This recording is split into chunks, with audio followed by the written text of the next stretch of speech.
Well, it's interesting. Both these ball clubs have magic numbers. Now, the Chicago White Sox are in the playoffs. The White Sox, with a record of 34-19, have the second best record in the American League, second only to the Tampa Bay Rays. The White Sox also trying to wrap up a division title, and Chicago right at the moment has a 2-game lead over Minnesota. Their magic number to winning the Central Division title is 4. Any combination of White Sox wins and Twins losses reduces that magic number. On the other side, the Indians are 29-24. Tribe's in third place. They're 5 games out of first. They're 3 games out of second. But right now, the Indians have the number 7 seed, whereas the White Sox are the number 2 seed. And the Indians' magic number to clinching a playoff spot is 2. If the Indians win tonight's ball game and the Seattle Mariners lose tonight, then the Indians have wrapped up a playoff spot. Houston and Seattle are going to be playing later tonight out in the Emerald City. The umpires, Dan Bellino at home plate, Angel Hernandez, the crew chief, at first. Will Little is at second, and Nick Lenz, the third base umpire. If the playoffs were to begin today, these clubs would be playing each other, and they would be playing each other on the south side of Chicago, and you can be guaranteed the White Sox want no part of that. That's because nobody wants to face the Cleveland Indians in a best-of-3 series with the kind of starting pitching that the Indians would bring to the playoffs, starting with Shane Bieber, Zach Plesac, Carlos Carrasco, and, of course, the guy on the mound, Aaron Savali. It is still the best rotation in the American League, even without Mike Clevenger, and even going back to without Corey Kluber and Trevor Bauer. It's been stunning how the Indians have been able to maintain this tremendous pitching, and thus the Indians know that, and you can talk to the White Sox people, they'll tell you the same thing. The reward for winning the division title, as far as the White Sox are concerned, the reward should not be having to play the Cleveland Indians right off the bat and facing Shane Bieber a week from Tuesday in Chicago. So, again, we've got a week for that to work itself out, and because of that, Shane Bieber is slated to go tomorrow night, but he may be pushed back to Wednesday night, depending on a lot of things, but in particular how tonight goes, and we'll explain that as we go through tonight's ball game. 325 down each line. It is 370 to left center. It is 375 to right center, 400 to dead center. The 19-foot wall from the left field corner to center. Then from center to right field, the wall 9 feet high. The Indians have actually had an advantage over the White Sox this year in the season series, as the Indians have gone 4-2 against Chicago so far in 2020. On the mound for the Tribe tonight, it is the right-hander Aaron Savali. Savali is 25 years of age, 6'2", 215 pounds. Aaron with 6 different pitches, as he's going to throw 3 fastballs, a 4-seamer, a 2-seamer, which is a sinker, and the cut fastball, curve, slider, and changeup. He'll face the Sox for the 3rd time. Right-handed hitting Tim Anderson at the plate. Savali the wind, and tonight's first pitch is in there, a called strike with a curveball. And we're underway at the corner of the Carnegie in Ontario, a game-time temp of 67 degrees. Savali's one-strike pitch is swung on, floated into shallow right. Out Hernandez in is Naquin, and Naquin with a running catch. And 2 pitches, 1 out, as we're underway here in Northeast Ohio. Tim Anderson, second in the American League in hitting at .360, as he tries to win his 2nd consecutive batting title. Right now, the Yankees' DJ LeMahieu has a 1-point edge, batting .361. Well, the White Sox have a lot of guys right now slumping, including this guy, Yoan Moncada, switch hitting third baseman, batting left-handed. The wind and pitch, and it's down and in, a curveball. Moncada, one hit in his last 22 at-bats. Savali works in the middle of the pitching slab, and the pitch fouled upstairs, and the count 1-1. Josh Naylor's in left. Delano DeShields patrols center. Tyler Naquin in right. Carlos Santana at first. Cesar Hernandez at second. Frankie Lindor at short. Jose Ramirez at third. And Roberto Perez catching. The next pitch swung on, fouled at the plate. Another good curveball. And the count now is 1-2. If you missed it, the reason you're seeing already a lot of curveballs from Aaron Savali is because the White Sox have been susceptible to the breaking ball. But boy, don't hang it. Now the windup and the 1-2 delivery, and it's upstairs, a fastball, 2-2. The White Sox are third in the major leagues with a team batting average of .268. The 2-2 swung on, loop to left, but foul. We'll do it again at 2-2. The White Sox .268 batting average is 41 points better than the Indians. The White Sox are sixth in the major leagues in averaging over 5 runs a game. They're fourth in the major leagues in home runs with 89. The next pitch down low, full count. The White Sox have 38 more home runs than do the Indians. So the string is out. And the payoff pitch. And he went with a curveball outside. Moncada draws the walk. And the White Sox have a one-out base runner in this scoreless first inning. When it comes to breaking balls, obviously Aaron Savali's got a really good curve and a good slider. So White Sox are going to see a lot of those. It's not that they can't hit them, but it's just that this year they have been much more susceptible to the breaking ball, according to Indians acting manager Sandy Alomar. Now the set and the pitch to Yasmani Grandal, and the left-handed swinging Grandal takes a strike on the inside corner. Grandal is a switch hitter, but Yasmani Grandal batting left-handed. He's struggling, batting .167 over the last 10 games. The pitch to him, and it drops in there. Good curveball, and the count 0-2. Indians overload the right side with 3 infielders. Grandal was a big-time acquisition. 4-year, $73 million contract the White Sox gave him in November. Now the 0-2 pitch, and it's a little bit high, a fastball, and it's 1-2.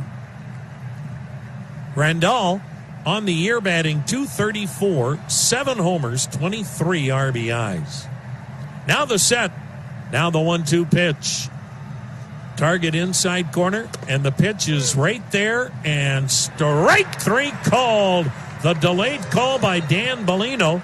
Grandal was staring in disbelief at Bellino. Now turns and walks back to the first base dugout, and that is out number 2 on the strikeout. And that'll bring up Jose Abreu. That's a comeback fastball that Savali starts off the plate, and it works its way back over the inside corner. So a runner at first with 2 down, and here is Jose Abreu. The White Sox have really 2 legitimate American League MVP candidates in shortstop Tim Anderson and first baseman Jose Abreu. The set and the pitch. Abreu takes a fastball strike. Abreu, 3rd in the league in hitting, 2nd in the league in homers, leading the league in RBIs, leading the league in hits, leading the league in extra base hits. That's why he's an MVP candidate. The pitch to him, and it's inside. Went with the hard stuff, and the count 1-1. Jose Abreu batting .335, 18 homers, 53 RBIs. There have only been 2 native Cubans to win the most valuable player award. Abreu would be the 3rd. He takes a called strike, and the count 1-2. Zolio Versailles won the MVP for the 1965 Minnesota Twins. Our good friend Richie Rollins, third baseman on that tremendous Twins team. Versailles was the shortstop. And the other Cuban to win the Most Valuable Player award was Jose Canseco. Now the 1-2 pitch. Down and in the dirt. Good curveball blocked by Perez. Abreu didn't go after it. 2-2 the count. The White Sox, with two strong candidates, you wonder if Abreu and Anderson cancel each other out because they're both going to get votes. And a lot of people might have a tough time picking one over the other. As good as Abreu's numbers are, Anderson, like Abreu, a big leader on this club, plus he's a shortstop. Now the set. Now the 2-2. And it's a little wide, full count. And whenever Anderson's been hurt, boy, the White Sox offense is not the same. So both worthy candidates of the American League MVP award. The White Sox have had three players win that award: Frank Thomas, Dick Allen, and Nellie Fox. No score, runner on, 2 down in the first. The runner goes, the pitch swung on, bounced toward third, foul. And Moncada back to first as he'll be going on each pitch here to Abreu.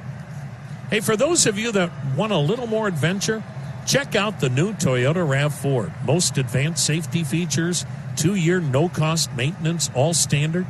For all Toyota offers, go to buyatoyota.com. Abreu played the opposite way in the Indians' outfield, toward right, medium deep. Infield, 2 on each side. No score, first inning. Moncada will be off with 2 down. The payoff pitch, and it's a little low and outside, and Savali nibbled with Abreu, and he walked him. And Aaron Savali's walked 2 in the inning, and that's what he averages, 2 walks per 9 innings. Aaron Savali on the year, 3 wins, 5 losses, earned run average 380. 10 starts, 1 complete game. Aaron Savali goes 6 innings to start. He's averaging 8 strikeouts, 2 walks per 9 innings. He has been taken deep 7 times in those 10 starts. And the one thing about the White Sox, boy, they've got a lineup up and down the lineup where people can take you deep if you make a mistake. That's why they're so dangerous. No score, 2 out, 2 on. Here's Eloy Jimenez, another struggling Sox hitter, who swings and sends it out of play to the right. Club seats, strike 1. Jimenez, 3 hits in his last 22 at-bats. However, good year, batting .288, 13 homers, 39 RBIs. Indians play him just like Abreu, medium deep, toward right field in the outfield. Infield, traditional, 2 on each side. Savali's ready. Here it comes, and it's just off the outside corner, 1-1. Savali not normally a nibbler, but White Sox are making him rather defensive here in the first inning. He's already at 22 pitches. That's what happens when you face a lineup with this kind of power. Chicago has hit a franchise record 89 home runs in 53 games, most they've ever hit in 53 games to start a season. So they're averaging almost 2 home runs a game. And that'll get a pitcher thinking, I can't make a mistake. Now the set, now the 1-1. Swung on, chopped foul, third base side, a ball and 2 strikes. And again, the thing about Chicago is the length of their lineup. They've got 2 more guys that have yet to hit this inning that have 10 homers or more. Chicago has 5 players with 10 home runs or more. Only they and the Los Angeles Dodgers can make that claim. The Indians have 1 player in double figures in home runs. Sox have 5. Now the 1-2. A swing, a little dribbler toward third. This will be a tough play. And it's not made, and it wouldn't have mattered at all. Little swinging bunt single to third. Ramirez charged, tried to make the bare hand grab, couldn't. but it was a moot point. Jimenez runs pretty well for as big as he is, and this is where you get in trouble because of the 2 walks. Now a cheap hit, and the White Sox have the bases loaded for former Indian Edwin Encarnacion. Boy, this guy has become Mr. All or Nothing. Encarnacion is batting .164. He has 10 homers, but he only has 18 RBIs with those 10 homers. Hits out of an open stance deep in the box. White Sox have loaded them up. 2 down. First inning, no score. Indians load up the left side of the infield with 3. And it's a good-looking curveball for strike 1. Right now, at this point in his career, age 37, Encarnacion is having trouble catching up to good fastballs. And he's piled up his numbers this year primarily against mediocre pitching. The good pitchers have had their way with Edwin Encarnacion. Now the set, now the 0-1, and he breaks his bat, hits a slow roller to short. Lindor will set, throw to first, and Encarnacion leaves them loaded. Game series. No score in this one, and the Indians are going to get their first look ever at Dane Dunning. Very highly thought of pitching prospect who is finally healthy, recovering from Tommy John surgery. He is a right-hander. Dunning, 6'4", and 225 pounds, and boy, he can get it up there in a hurry. Dane Dunning facing Frankie Lindor, batting left-handed, and the first pitch is up high, a ball. This is the first time the Indians have ever seen Dane Dunning. Dunning works first base side of the rubber, and he has that abbreviated delivery and comes inside with a heater, and that's a called strike, and that'll even the count at 1-1. Looks like he's working out of the stretch, standing sideways, but he does have a very brief windup, leg kick, and then delivers a great changeup that is swung on and missed. Now, he is a guy, when you talk about Dane Dunning, fastball, sinker, curve, slider, changeup. He doesn't throw many curves or changeups for that matter, but against the Indians, that may change. The next pitch, Lindor drives it foul down the left side, and the count stays at 1-2 strikes. Lindor has 1 hit in his last 19 at-bats, but he has swung the bat better than that. He just has really run into some tough luck. Dunning's pitch, Lindor didn't chase, and it was down low, and it is ball 2, 2-2. Frankie batting .267, 8 homers, all left-handed, 26 RBIs. White Sox, one of the few teams that doesn't put 3 on the right side of the infield when Lindor bats left-handed. Outfield toward right, fairly deep. The pitch swung on a broken bat floater into right center for a base hit. So Francisco Lindor, after rockets all over Comerica Park that were at people, or people made great plays, finally catches a break with a broken bat single that drops softly into right center field. And the Indians have a man aboard for Cesar Hernandez, the switch-hitting second baseman, who, along with Jose Ramirez, those are the only 2 Indians that are hot. Hernandez batting .342 over the last 9 games. No score, bottom half of inning number 1 on a gorgeous 67-degree night in downtown Cleveland. Dunning sets, fires. Hernandez shows bunt, takes a strike.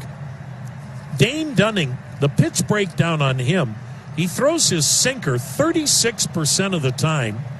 He throws his four-seam fastball and slider each 25% of the time. He's primarily a 3-pitch pitcher. Now the 0-1, and it's down at the knees, a called strike, and the count 0-2. He only throws his changeup 9% of the time and his curveball 6% of the time. Primarily sinkers, sliders, and four-seam fastballs. Now the set. And now the 0-2 pitch.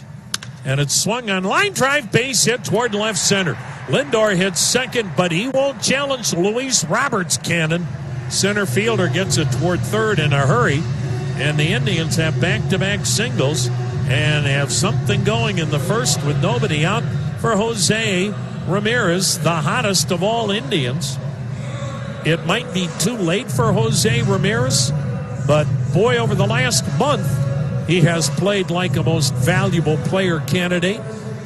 In the month of September, Jose Ramirez is off the charts, batting .357, 10 homers, and 20 RBIs.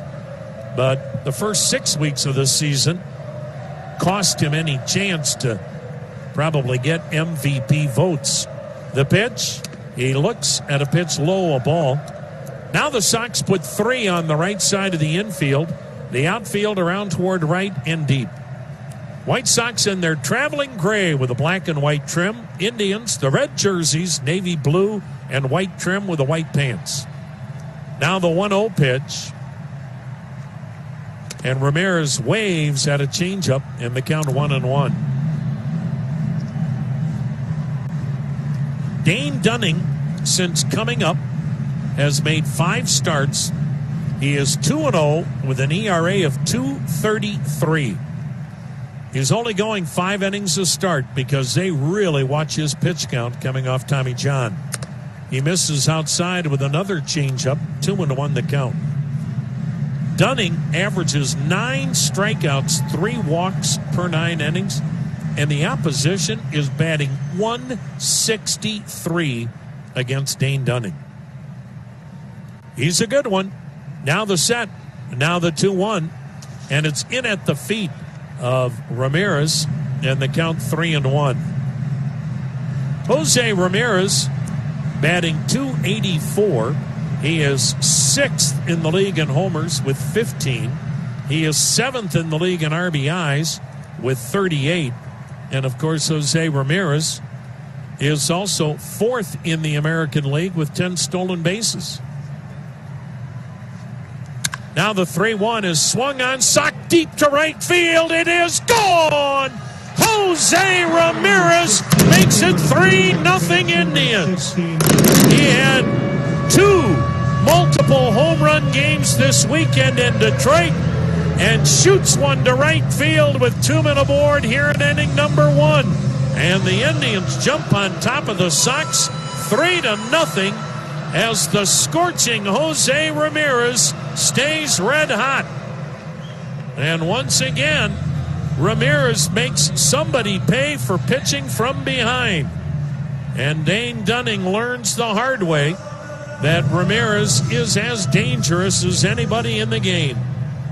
Number 16 for Ramirez, now 41 RBIs. Here's Carlos Santana taking a called strike. So the Indians, a rarity in itself, 3 straight hits. 392 feet, 392. And now Carlos Santana batting left-handed.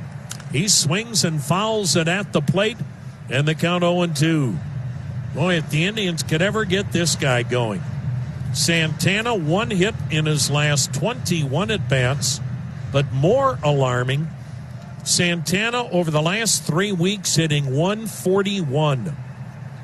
Now the wind and pitch, and it's in at his feet, another breaking ball, and the count goes to 1-2. 3-0 Tribe on Jose Ramirez's 3-run home run here in inning number 1. Dunning has given up his 3rd Major League homer. The pitch, and it's swung on and missed. Santana chased a breaking ball in the dirt. Grandal will pick it up and tag him out. That is out number 1 in the first. And now Franmil Reyes. He, like Santana, in the throes of a deep slump, batting 143 over the last 12 games. White Sox have Eloy Jimenez in left, Luis Robert in center, Nomar Mazara in right. Jose Abreu at first, a good-looking rookie second baseman in Nick Madrigal. Tim Anderson at short, Yohan Moncada at third, Yasmani Grandal doing the catching. Tribe leading it 3-0, 1 out, first inning. and a fastball strike to Reyes. Reyes hitting .282, 8 homers, 28 RBIs.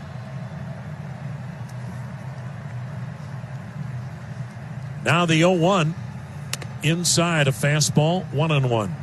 Everstream is the business-only fiber network. If business demands a high bandwidth, low latency network, time to forget the big telecom status quo. Everstream, faster fiber, better business, everstream.net. Another sinker down and in, and the count 2 balls and a strike. This is where Reyes now has to get much more disciplined in a hitter's count.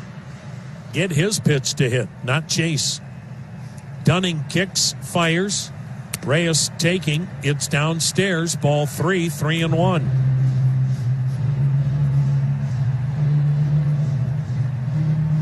Outfield is spread out and deep for Franmil. The White Sox are still a very sketchy team defensively. The pitch, swing and a foul at the plate, jammed him. Full count. Robert is good in center. Jimenez in left is an adventure. Mazzara okay in right, not as good as the guy not playing, Adam Engel. On the infield, Madrigal has helped them defensively at second. They're okay on the infield, not great. And Grandal behind the plate, okay, not great. Now the payoff pitch. Swung on, smashed up the middle behind second, backhanded by Madrigal. Second baseman guns it over, and Reyes is retired. So that is out number 2 on a smash back up the middle. And here's Tyler Naquin. Tribe leading it by a score of 3-0. 2 down, bases empty. Well, Dane Dunning is another player.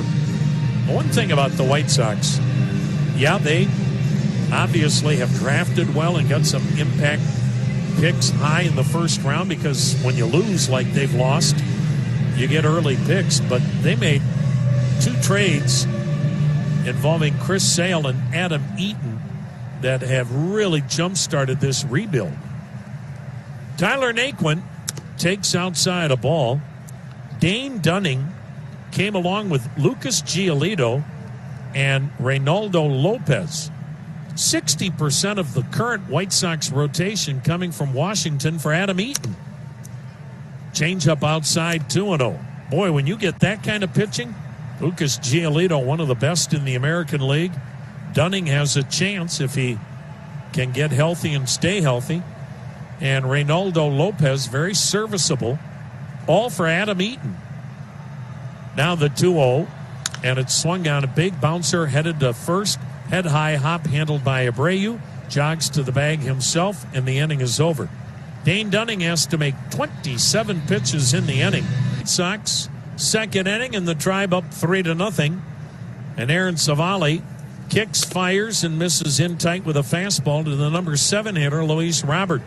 Savali had to make 26 pitches in the first inning, but he got out of a bases-loaded jam. The next offering, check, and a strike called on Robert. Another slumping White Sox. Robert 0 for 18 and batting 100 over the last 17 games. The pitch, breaking ball down low, and the count 2-1. And yet the White Sox find ways to win. That's part of what happens when you have good pitching and you've got 2 guys carrying the club in Abreu and Anderson.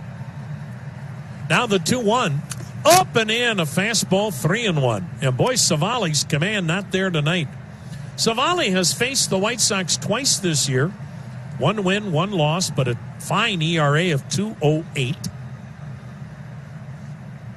Now the right-hander rocks and delivers, and the pitch, and it's high, and he's walked 3 in the first 2 innings of tonight's ballgame. And that is really unusual for Aaron Savali, who's walked 3 in a game 3 times this year, including tonight, but never more than 3. Command is Savali's calling card, that and the ability to throw 6 different pitches at any point in the count. But if you're not throwing strikes, suddenly everything changes because Savali's not going to blow you away with mid-90s fastballs. Here is a very big disappointment for Chicago this year. Nomar Mazara traded from Texas to Chicago in the offseason. Left-handed hitter. He bangs one on the ground to second. Hernandez has it to second one. Lindor relay. Not quite in time. Almost. Mazara batting .216. One home run this year. One. He averaged 20 homers a year with Texas. So Mazara on at first with a fielder's choice. One down in the second inning. 3-0 Indians. And this is our first look at a good-looking rookie out of Oregon State, Nick Madrigal, White Sox fourth best prospect when the year began, and he's really helped this club because he doesn't hit for power. They have all the power they need. What they need are some contact hitters to balance out the lineup, and Madrigal is that. And he's a good second baseman as he looks at a strike. Madrigal batting .346, 9 RBIs. He never walks, but he's one of the best two-strike hitters in baseball. Now the set, now the 0-1, and it's strike two. So Madrigal has Savali right where he wants him. With 2 strikes this year, Nick Madrigal is batting .333. And that's a gift in this day and age. Most guys with 2 strikes, seems like the at-bat is over. Now the 0-2 delivery, and it's high and wide. 1 ball, 2 strikes. Keep your business operating with Ohio's expert commercial truck dealerships, Valley Ford Truck and Valley Ford of Huron, your full-line Ford Transit and Super Duty truck leaders. 3-0 Indians. Top of the second. 1 out, 1 on. The 1-2 swung on, fouled over the screen behind the plate. Will do it again at a ball and 2 strikes. White Sox 17-10 at home, 17-9 on the road. So great balance. Only the Dodgers with a better road record. Now the set. Now the 1-2. Swung on a little flare into shallow right center, leaping, and it's over the head of Hernandez, and there it is again. A 2-strike single by Nick Madrigal, a broken bat looping liner over the head of Hernandez and into right field. And again, it's a lost art and something that not enough players realize how important it is. Everyone thinks, if I strike out, I strike out. Who cares? Madrigal knows that's not his game. He's not a power hitter, so he needs to make contact, and boy, does he with 2 strikes, and he has the Sox second hit. He's at first, Mazara at second. Top of the order, and Tim Anderson, who flied to right his first time up. So Savali in a jam again, leading 3-0. His pitch is swung on and missed, strike 1. The White Sox, as good as they are offensively, told you they're 3rd in baseball in hitting, 6th in the majors in runs scored, 4th in the major leagues in homers. The one thing, though, that could be their Achilles heel in the postseason, they don't walk and they strike out a lot. The 0-1 up high, 1-1. And boy, in the postseason, you don't face mediocre pitching anymore. You've got to be able to beat good pitching. And it's hard to do when you don't walk and you strike out a ton. White Sox have struck out the 6th most in the major leagues, and they have the 7th fewest walks. The pitch swung on, skied in the air to right, near the line, not deep, foul ground, and it drops before anybody can get to it. And it's a 1-2 count. So Tim Anderson, another guy that never walks, but second in the league in hitting, .360. Second in the league in total base hits. And trying to win his 2nd consecutive batting title. Only 11 players in the history of this great game have back-to-back batting championships. He's trying to become the 12th different player to do that, and only the 4th different right-handed hitter. The set, Savali's pitch, swung on, smashed up the middle, knocked down by Savali. Picks it, goes to third one. Ramirez throw to first, double play! Anderson didn't run out of the box. A liner up the middle that Savali nearly caught, went in and out of his gloves, so he knocked it down. And then Savali threw to third, and Ramirez, because with a 3-0 lead, thanks to the 3-run homer to right by Jose Ramirez in the first. Bottom of the second, bottom third of the order. Roberto Perez, Josh Naylor, Delino DeShields. Right-hander Dane Dunning's pitch is in the dirt, ball 1. Perez batting .165 with a homer, 5 RBIs. Dane Dunning was a first-round pick coming out of college 4 years ago. Boy, is that a draft now when you look at 2016. The pitch, outside and low, 2-0. He was the 29th player chosen in the first round in the draft of 2016. That's the same draft that his opponent came in. Aaron Savali, Shane Bieber, Zach Plesac, all in the 2016 draft. Perez fouling it upstairs, and the count 2-1. I mentioned how Dane Dunning went to the University of Florida. He helped guide the Florida Gators to the College World Series in 2016, and then a first-round pick by Washington. The question is, how did they not win the World Series? Perez grounds one weakly to the second baseman. Madrigal will throw him out. Listen to this 2016 University of Florida Gator baseball roster. They got to Omaha. They didn't win it. Their pitching staff included Dane Dunning. Oh, yeah, A.J. Puck, the 6'7" left-hander. If he stays healthy, could be one of the best in the game.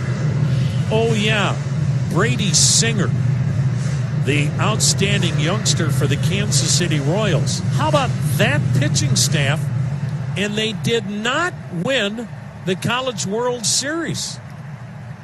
Here is Josh Naylor taking a look at a backdoor curveball outside for ball 1. They also had a pretty good hitter in the middle of the lineup, Pete Alonso.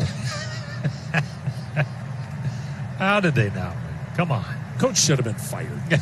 Now the 1-0, and it's down low. It's a ball, and the count goes to 2 balls and no strikes. Florida's had an outstanding baseball program, and Kevin O'Sullivan, tremendous head baseball coach. He can obviously recruit. You would think with that talent, the pitch, and it's in there, called strike 2-1 the count. What that team needed was Urban Meyer. Was that the missing link?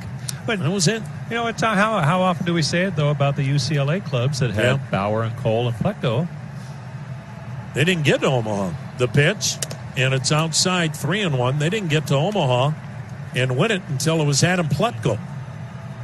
Trevor Bauer and Garrett Cole were arm wrestling. Naylor hitting 182 with the Indians, although Garrett Cole and Adam Pletko are really good friends. The 3-1, inside corner, a strike, full count on Naylor. Seems to always be a common theme there, but we'll let it go. Tribe leading 3-0, second inning, 1 out, nobody on.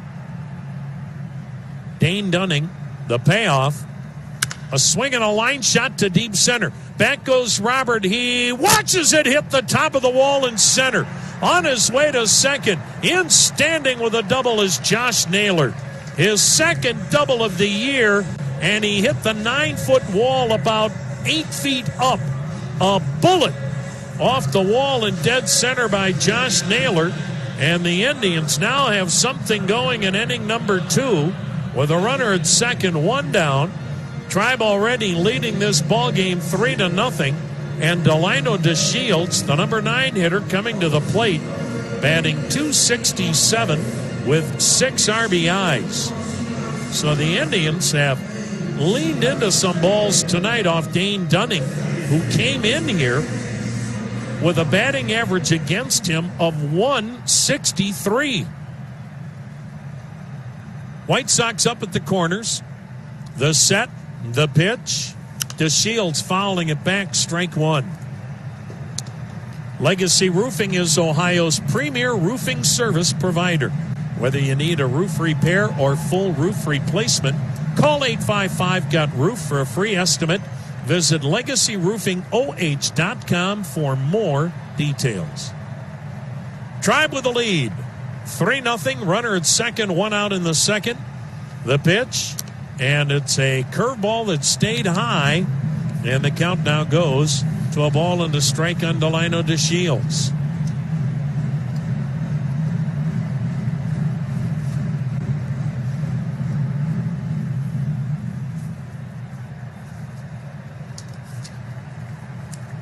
Dunning checks second. The pitch, and it's swung on, foul to the upper deck, first base side, a ball and two strikes. I'm looking at that first round in 2016, Rosie. The first player from that Florida team picked was A.J. Puck. Oakland got him with the 6th pick in the first round. The kid just had shoulder surgery. If he could ever stay healthy. Saw him pitch in a spring training game a couple of years back, and it was impressive. He throws 1,000 miles an hour, and he's 6'7" and left-handed. Now the 1-2 in the dirt. Nice block by Grandal, and the count 2-2. So that Florida team had A.J. Puck go in the first round, number 6 overall.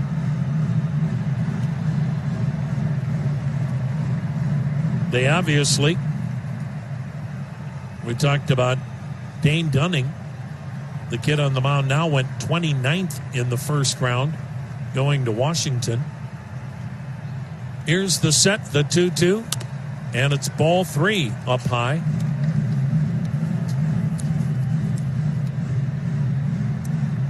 That's pretty incredible. Now, Brady Singer didn't go in the first round until 2018. As I mentioned, he was on that ball club. The pitch, and it's down low. And Delino DeShields has drawn a walk. So the Indians are really making life miserable for the youngster Dane Dunning. And here comes a visit to the mound. Boy, I tell you what, Chicago's got to be a little bit worried right now about their pitching after Giolito and obviously Keuchel. Yesterday, White Sox pitchers walked 11.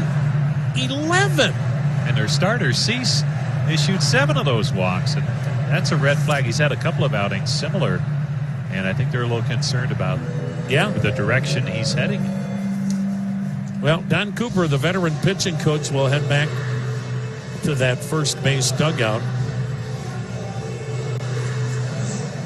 So the Indians with a 3-0 lead, they've got a chance to blow this thing open in a hurry.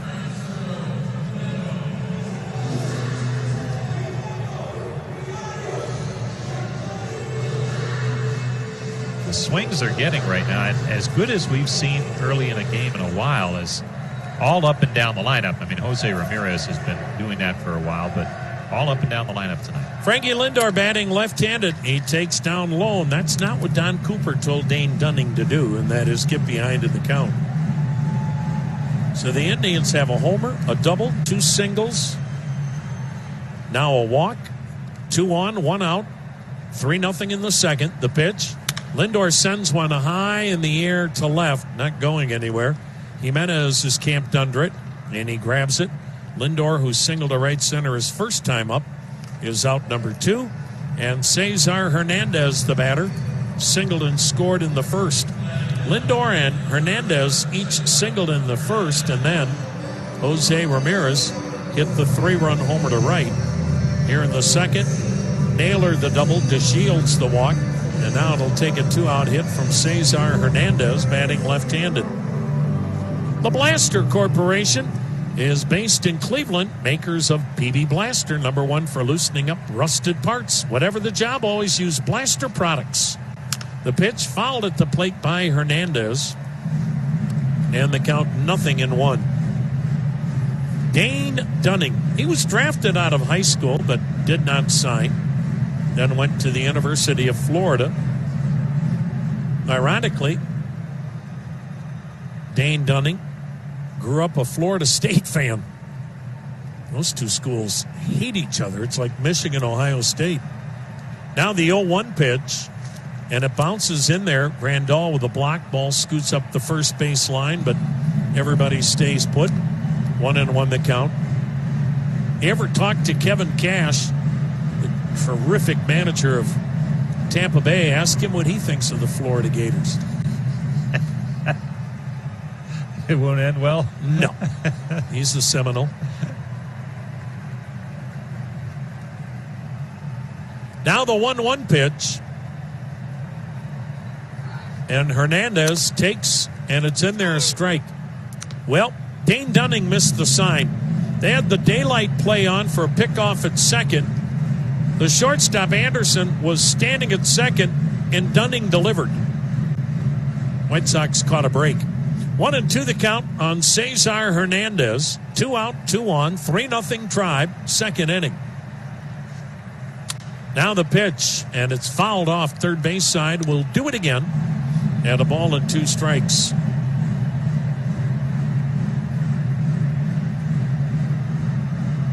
Dane Dunning. He had his Tommy John surgery in March of a year ago, 2019. So he would not have been ready for the start of this season, and that's why it's only his 6th Major League start. The right-hander's ready. His 50th pitch of the night. And it's way high and outside. 2-2. So the White Sox were in their bullpen yesterday in the 4th inning. They could be in that bullpen real early again tonight. It's part of the reason why the White Sox have 10 guys out there in that bullpen. Now the set. The pitch. Swung on, line drive to right field. This will get down for a base hit. Mazzara with a good arm is throwing home. Naylor comes in, slides in safely. The ball gets away from the catcher, Grandal.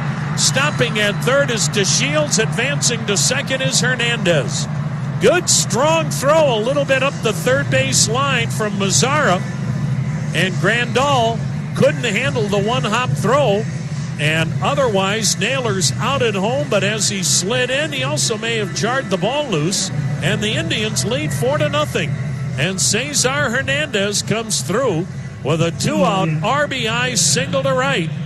And then on the throw to the plate, everybody else able to move up a base and give Hernandez his 2nd hit of the night, RBI number 15.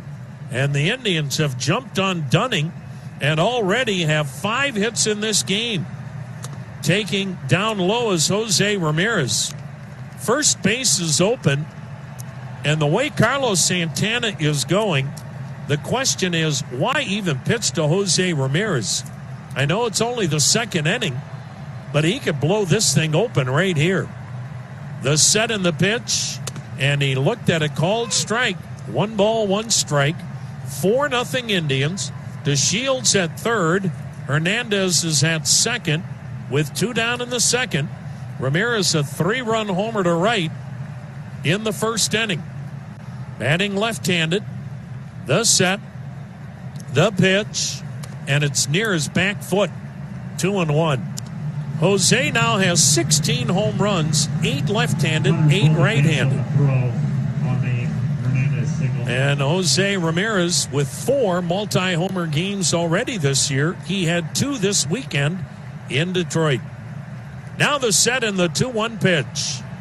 And he went inside with the off-speed and just did catch the corner. 2-2 the count on Jose Ramirez. White Sox play 3 on the right side of the infield. Moncada at third, deep. Off the line, maybe 20 feet. Outfielders deep and around toward right. The 2-2 pitch. Swung on, ground ball toward right center. Cut off by the shortstop. Anderson's throw to first in time to get Ramirez by a step. So the Indians had a run. And the Indians, so encouraging to see this offense. Can you imagine if this Indians offense can finally get it going heading into the playoffs next week with this pitching staff?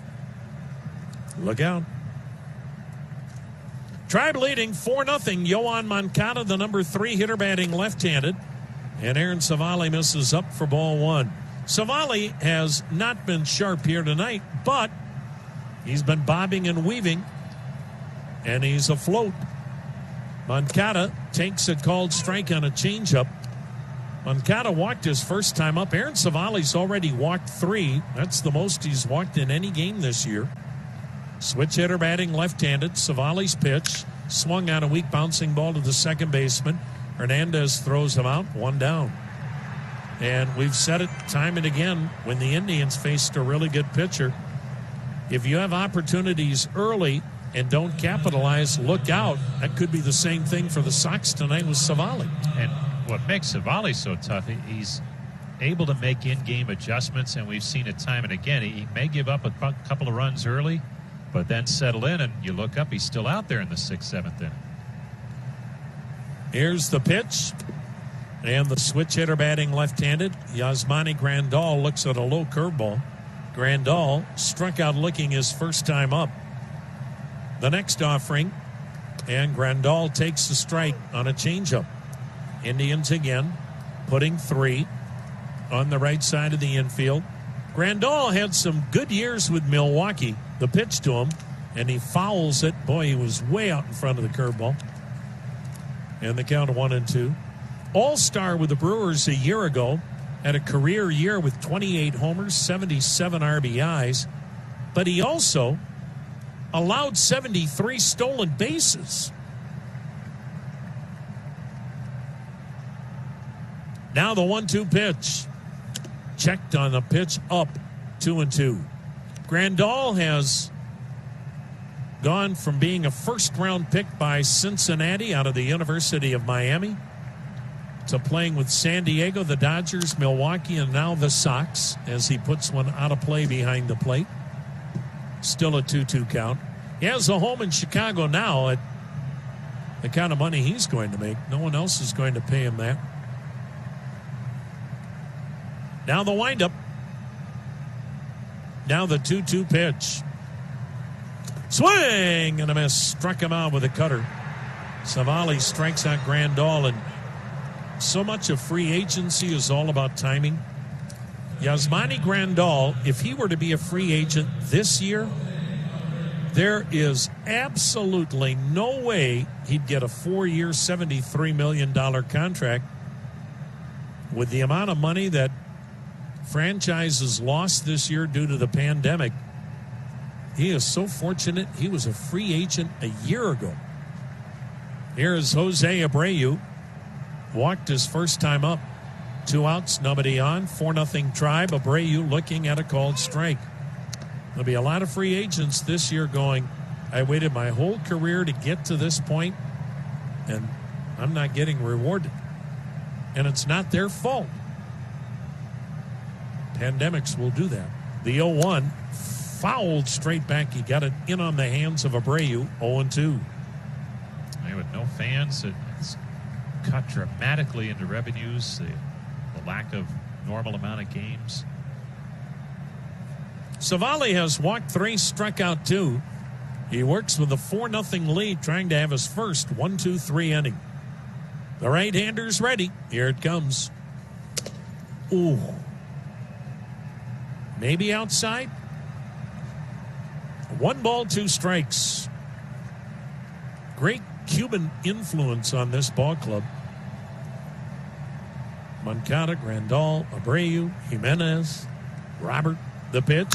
Swung on, ripped to deep right, but foul. He's got some big boy power. Jose Abreu has just been Mr. Consistent. Now, he won't do it this year because of the shortened season, but 4 times 30 homers, 5 times 100 RBIs. Just having a tremendous year again here in 2020. The 1-2 delivery. Checked on a curve. Did he go? No! And the Indians thought they had him struck out for the second time this inning. 2-2 the count.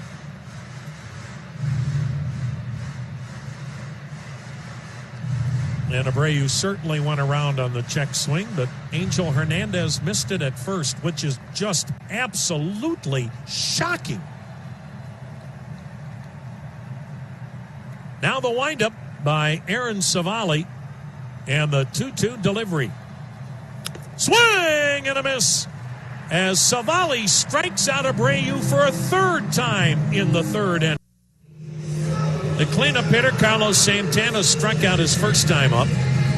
He'll bat leading off the bottom of the third against Dane Dunning. 4-0 Indians, and Dunning has made 56 pitches already. And again, remember, with him coming off Tommy John surgery, the White Sox are limiting him in his pitch count. He's only been going 5 innings a start. He has not pitched more than 95. Check that pitch outside a ball to Carlos Santana. He did go 102 pitches his last start against Minnesota, but otherwise they've been keeping him in the 70s and 80s. Now the 1-0, and it's in there, strike 1-1. And these have been high leverage innings already, which could make for Dunning having an even shorter night, as his one pitch to Santana is outside, 2-1. And we're almost done with the season, so I'm not sure if it's that big an impact, but 14 of the last 24 games, the bullpen has had to cover at least 4 innings, and oftentimes more than that. The pitch, down low, 3-1. You know, the White Sox are a great story. You know, they've done it the hard, arduous way, rebuilding, losing a ton of games year after year after year, getting good draft picks, making great trades. The 3-1 pitch, foul back, full count. I don't think a lot of people thought in a 162-game season they were quite ready to make the jump. Would they win 79 games last year? So they might be, Rosie, a year ahead of schedule. So whatever they do this postseason, they've had a heck of a year. And they've been a fun team to watch. Haven't they? Yeah. And what a future. Pitch, inside corner, strike 3 called. Santana jumped back. He's just completely lost at the plate. So that is strikeout number 2 for Dunning. They've both been Carlos Santana. And that is out number 1 here in the third. Franmil Reyes grounded out back up the middle his first time up. This is the Liberty Ford Grand Slam inning. Ted Lockmiller Jr. of Maple Heights will win a 2020 Ford Mustang from Liberty Ford if the Indians hit a grand slam here in the third. Visit libertyford.com to check out all of their great deals. The pitch swung on and missed. So good luck to Ted Lockmiller of Maple Heights. Franmil Reyes waving that bat above his head, watches it bounce to the backstop, 1-1 the count.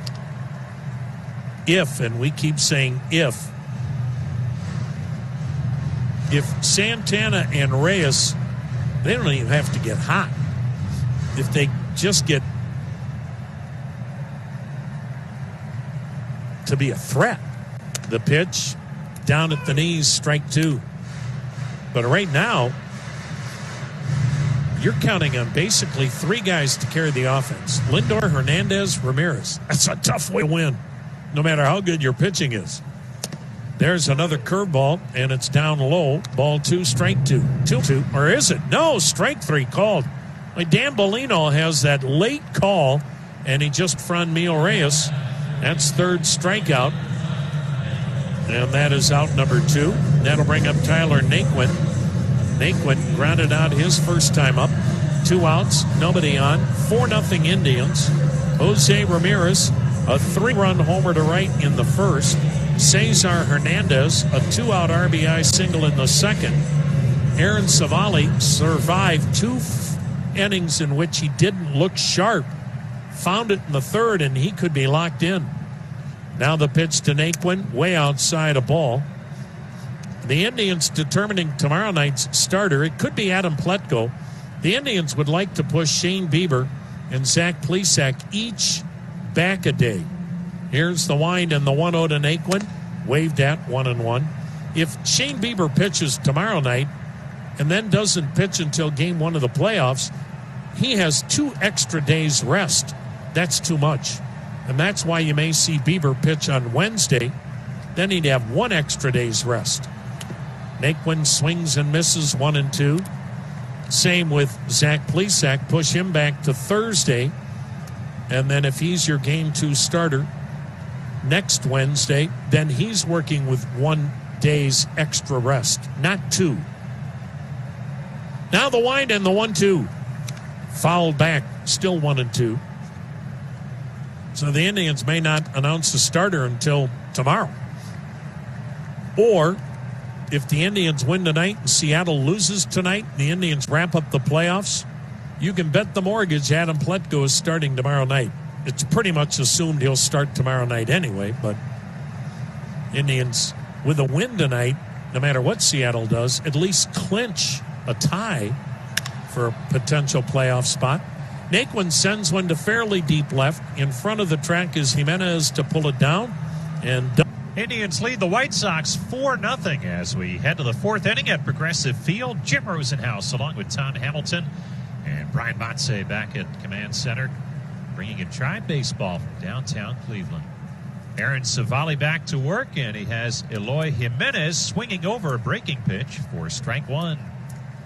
And Savali pitching shutout baseball over the first 3. Had to work for it in the first 2 innings. He walked 3. But along the way, he's only allowed 2 hits, and he has struck out 3. Indians with 4 runs on 5 hits. White Sox, no runs, 2 hits. Both teams playing errorless baseball.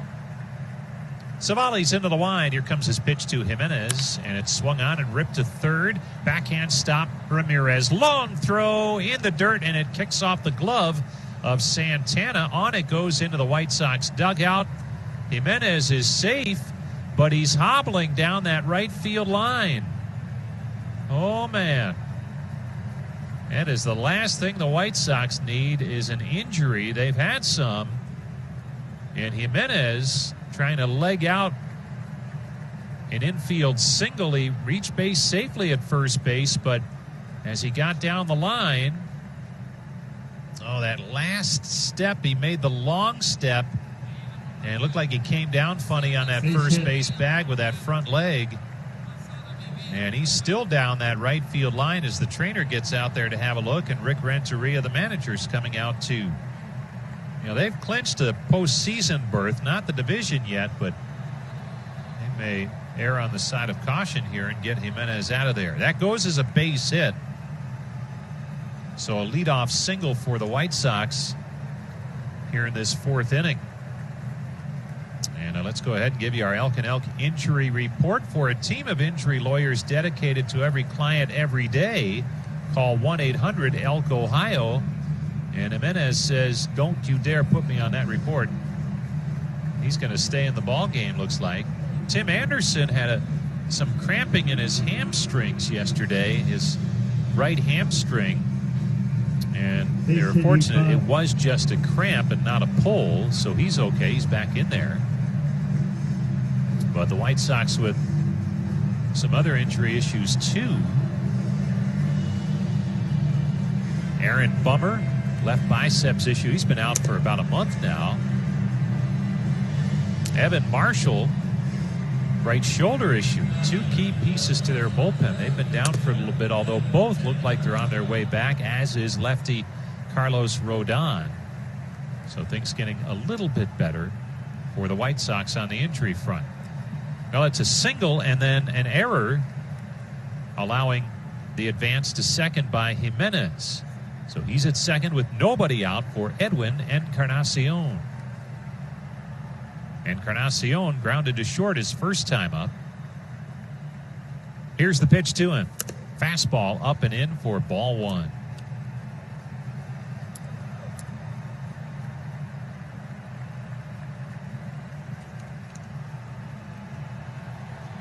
Jimenez off the bag.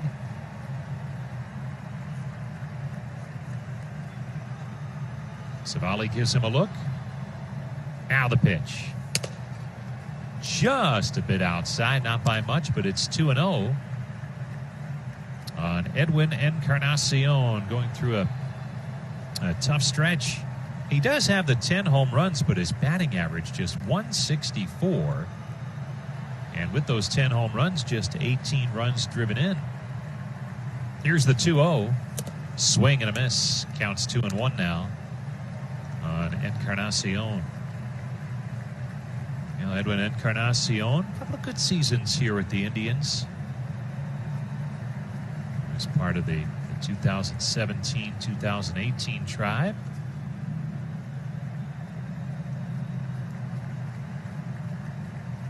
Here's Savali's 2-1 delivery. Swung on, fouled straight back and out of play. And we will do it again, or do it now on 2-2 to Encarnacion. 2018, Encarnacion, 32 home runs for the tribe, 107 driven in. And the year prior, 38 home runs and also drove in 107. So the Indians got some good production out of him. And then they traded him following that 2018 season. Here comes the 2-2. Fastball up high. 3-2 the count on Encarnacion. Don't forget, this is the Chick-fil-A double play inning. If the tribe turns 2 here in the 4th, use the Chick-fil-A app to get your free breakfast variety entree from participating Cleveland, Akron, Canton, and Sandusky Chick-fil-A locations. And they keep breakfast rolling till 10:30 in the morning. Tribe up 4-0. Top half of the 4th inning in downtown Cleveland. Now the set. Here's the pitch. Swung on, fouled off home plate. Big cut that time by Encarnacion, which is usually the case. He will get his money's worth up there. That error, by the way, on Jose Ramirez, allowing Jimenez to advance to second, just the 4th on the season for Jose.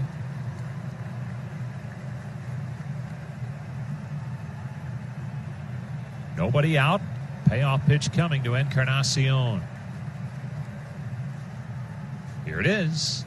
Swing and a miss, strike 3. Tied him up inside with the hard stuff at 87. But Encarnacion was late. Strikeout number 4 for Aaron Savali. And that'll bring up Luis Robert.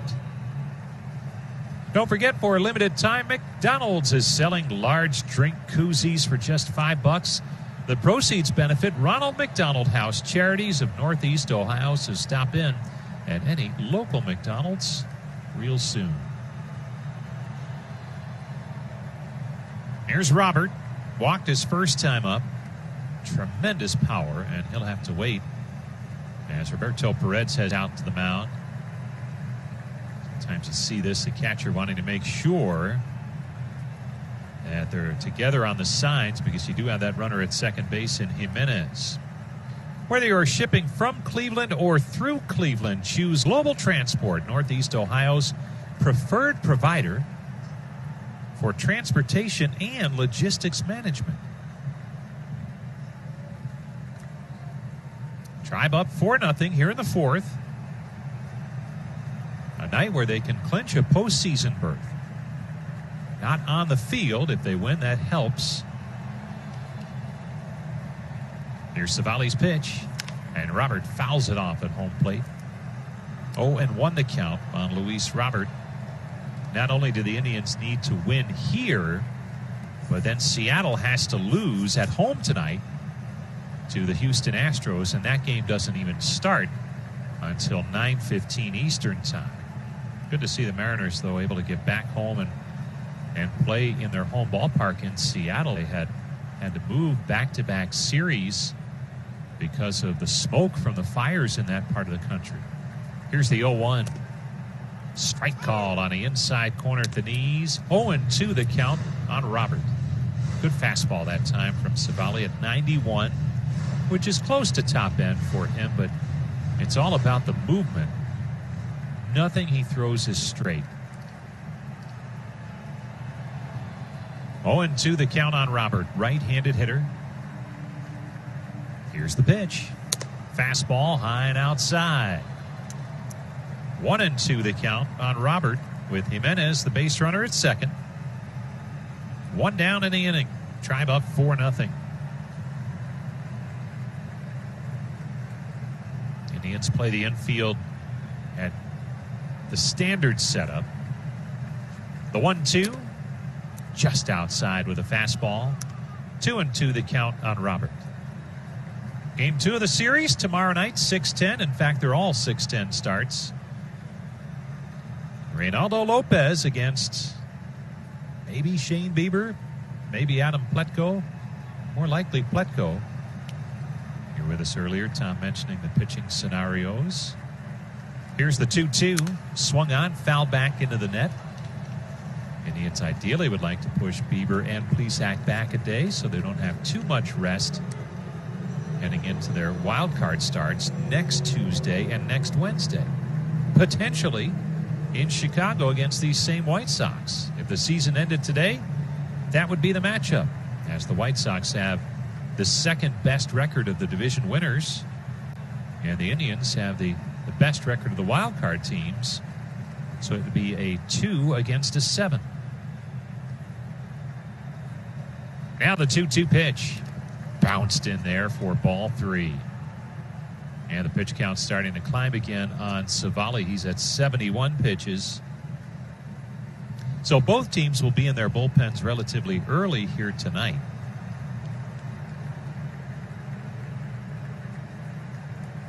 Payoff pitch coming to Robert, who walked his first time up. One of 3 walks allowed by Savali. That's unusual for him. He walked 3 his last time out. That's his season high in a single game. The payoff pitch. Inside corner, called strike 3. The delayed call by Dan Bellino. Robert can't believe it. He was headed to first, but instead has to make that right turn into the first base dugout, and we'll make that our Ohio Cat strikeout of the game. Whether you're looking to buy, lease, or rent equipment, Ohio Cat and the Cat Rental Store have the right solution. So 2 down in the inning. Nomar Mazara will step in. Mazara bounced into a fielder's choice his first time up.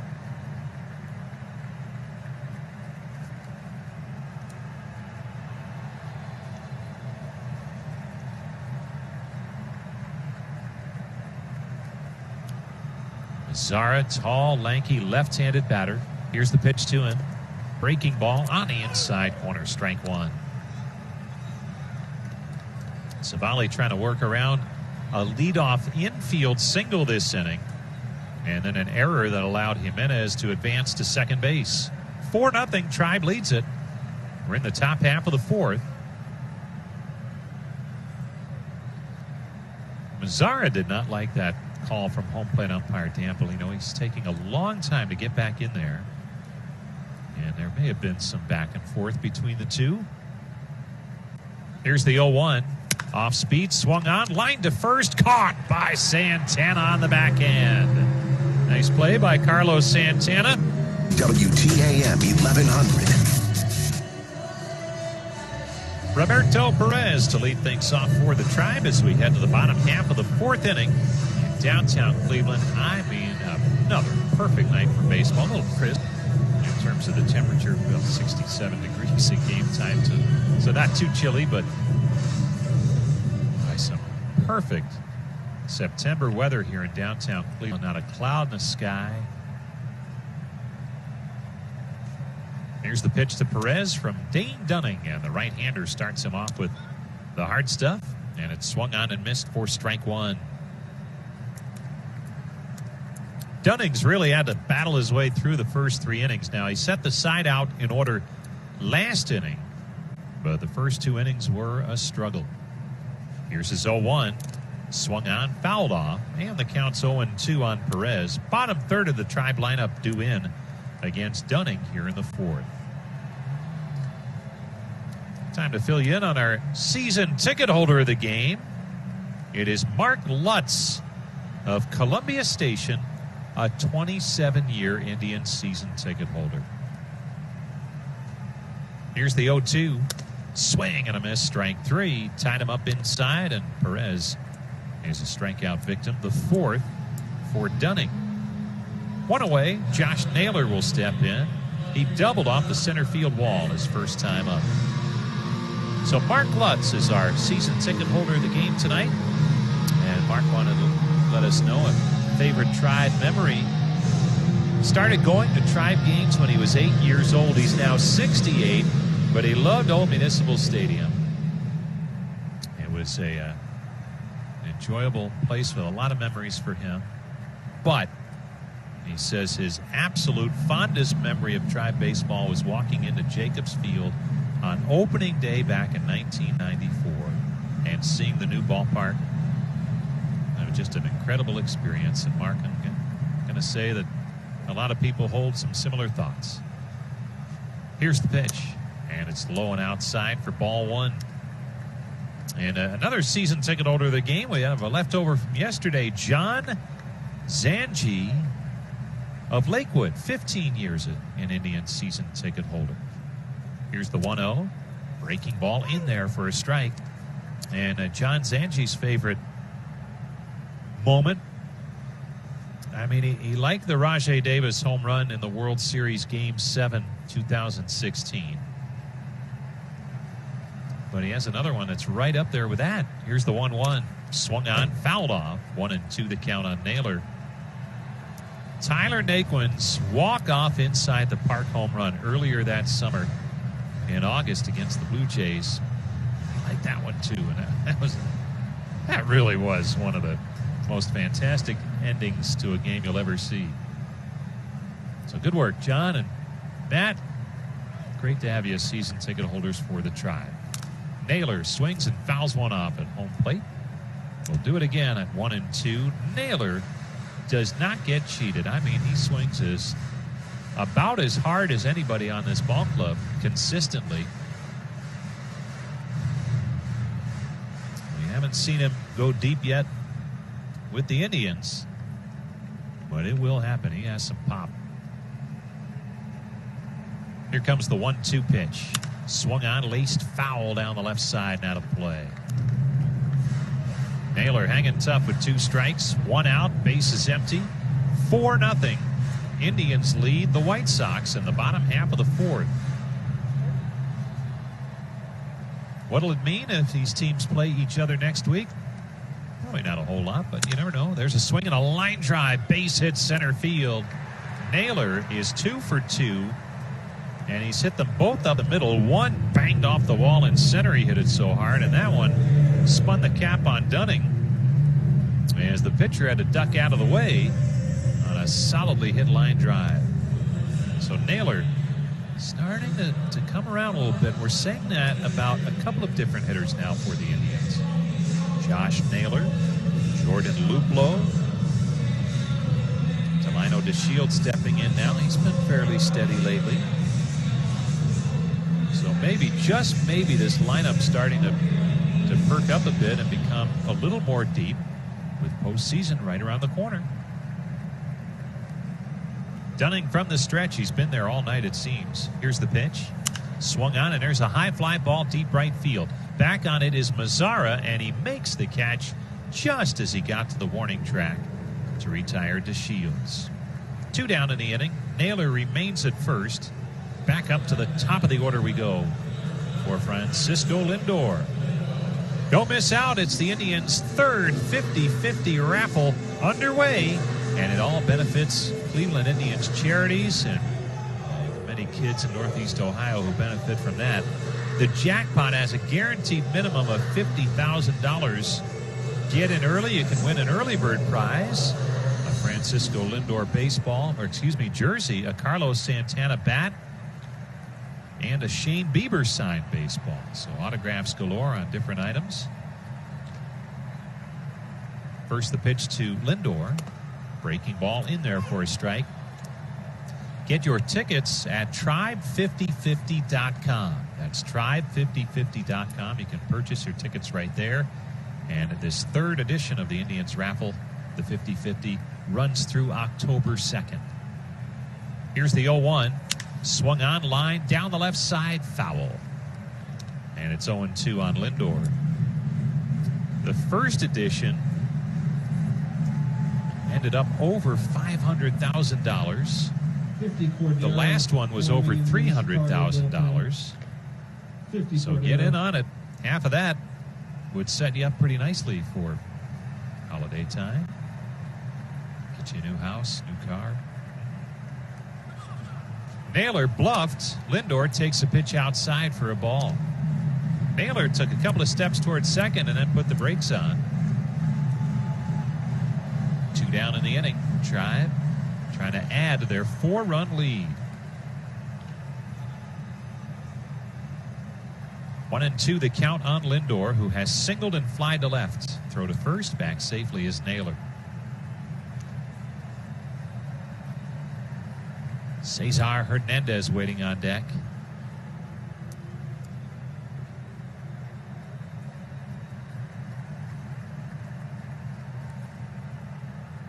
Outfield playing it just slightly to pull on Lindor. Another throw to first. Naylor back safely again.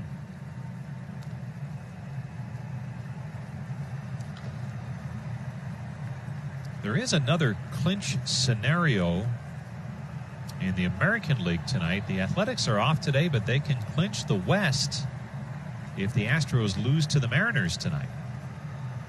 Oakland already in the postseason. Here's the 1-2. Swung on. There's a high fly ball driven foul down the left side and out of play. And the only other potential clinch scenario tonight involves the Indians. And they need the Mariners to lose that Mariners-Astros game if they win. A couple of clinch scenarios tomorrow. Tampa Bay can clinch the East Division title.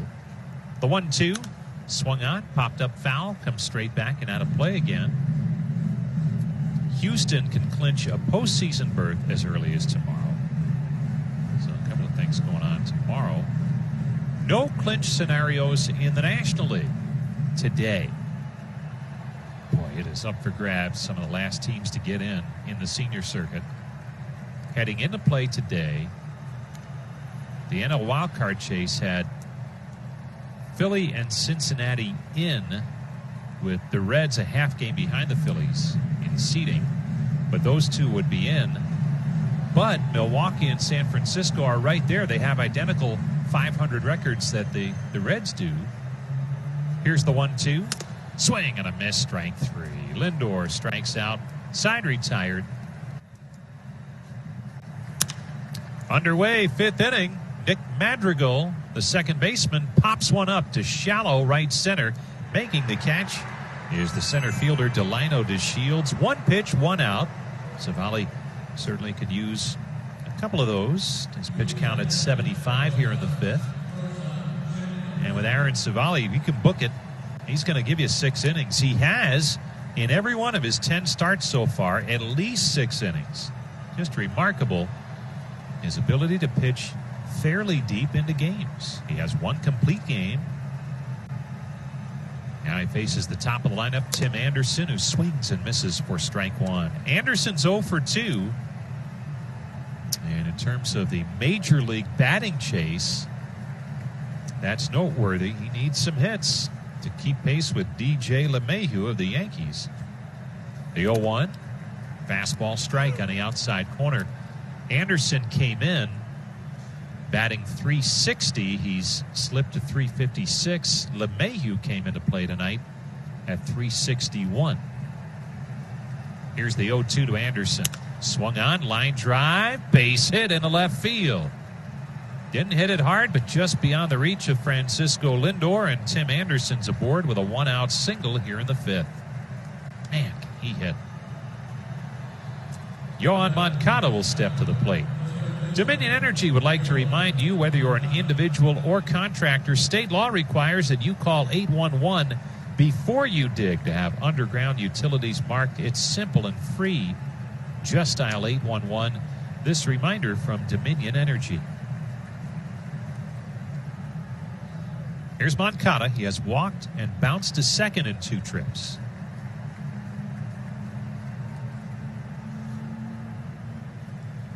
Here's the pitch to him. Swung on, popped him up on the infield. The shortstop Lindor calling for it, and he makes the catch. 2 down in the inning. That'll bring up Yasmani Grandal. Time for the Cleveland Clinic Caregiver Shout Out. And don't forget, at the clinic, no appointments necessary if you have joint, muscle, or bone injuries. Find Cleveland Clinic Ortho Express locations at clevelandclinic.org/OrthoExpress. Here's Grandal. Been up twice, struck out twice. Switch hitter at left side. Savali delivers. And it's low and outside for ball 1. Grandal came in with 7 home runs, 23 driven in.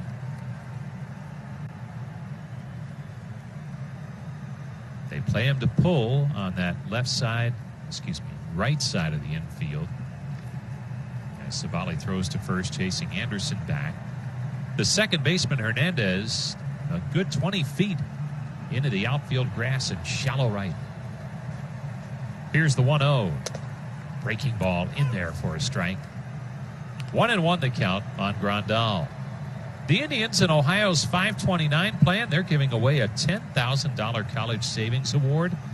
Visit collegeadvantage.com/Indians to enter, and don't wait. The giveaway ends on Sunday. Here's the 1-1. Off speed, outside. 2-1 the count.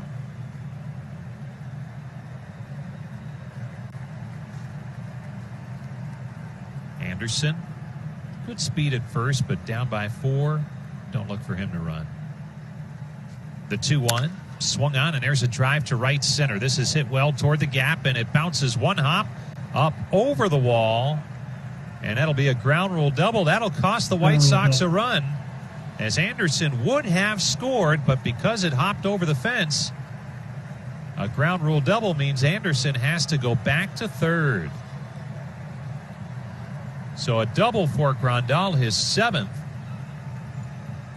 A healthy drive up the alley in right center. But Anderson has to hold at third base. So second and third now, though, for Jose Abreu. One of the hottest hitters in the major leagues, and he has been for quite some time. Tonight, Savali has walked him, and he has also struck him out. Dollar Bank is proud to be the official retail bank of the Indians. Dollar Bank, continuing to be fully committed to customer needs, and they have been since 1855. Here's Abreu, hitting .500 coming in over his last 8 games with 5 home runs and 13 driven in. Strong right-handed hitter who was a free agent this past offseason after spending the first 6 years of his major league career with the White Sox. And he wanted to be here when it turned, re-signed with Chicago. And boy, it has been a great match. Here's the pitch. Down the outside corner, strike 1. He did not want to go anywhere else. And there was no negotiating during the season last year, but you just got the feeling it was just a matter of right time, right place to get that done, as both sides wanted to see that relationship continue. And he is enjoying this season immensely. They have finally made the postseason. Here's the 0-1. Breaking ball down low. 1-1. First time since 2008 for the White Sox to advance to postseason. They won it all back in 2005. And they think they have some of the pieces in place to do it again. Who knows? Is this year too soon? Perhaps. But they are building something in Chicago that they're pretty happy with on the south side. Here's the 1-1. Just outside. 2-1 the count. The start that they've had, it's their best 53-game start since that World Series winning 2005 season. White Sox came in at 34-19. Just a game shy of that 2005 ball club. Here's the 2-1. Breaking ball again. Did he check it? The pitch was down low. He did. 3-1 the count on Abreu. Eloy Jimenez waits on deck. First base is open. You hate to load the bases and bring the tying run to the plate, but Abreu is such a dangerous hitter.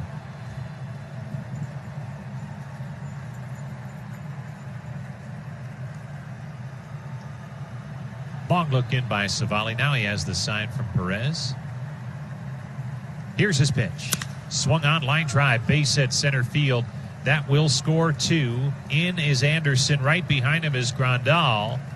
And Jose Abreu has cut the Tribe lead in half with a 2-run single. It's now the Indians 4, the White Sox 2. Boy, he is on some kind of roll, Jose Abreu. Just a solid single right up the middle. Drives in a pair. 55 runs driven in for Jose Abreu, best in the American League. And now it's Eloy Jimenez as the tying run to the plate with 2 down in the inning. Jimenez tonight 2 for 2, a pair of singles. The pitch to him. Breaking ball down low, ball 1.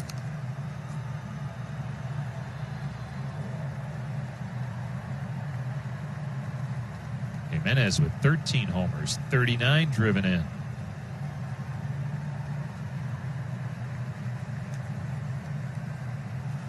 Here's the pitch to him.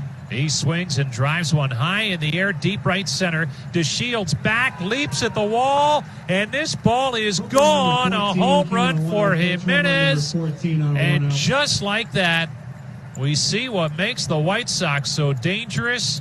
In a blink of an eye, they've scored 4 runs to tie this game at 4. Boy, DeShields gave it a great effort up against that wall in right center, and he paid the price, slow to get up. But Jimenez, with his 14th home run on the season, has now driven in 41, and he just pulverized a fastball.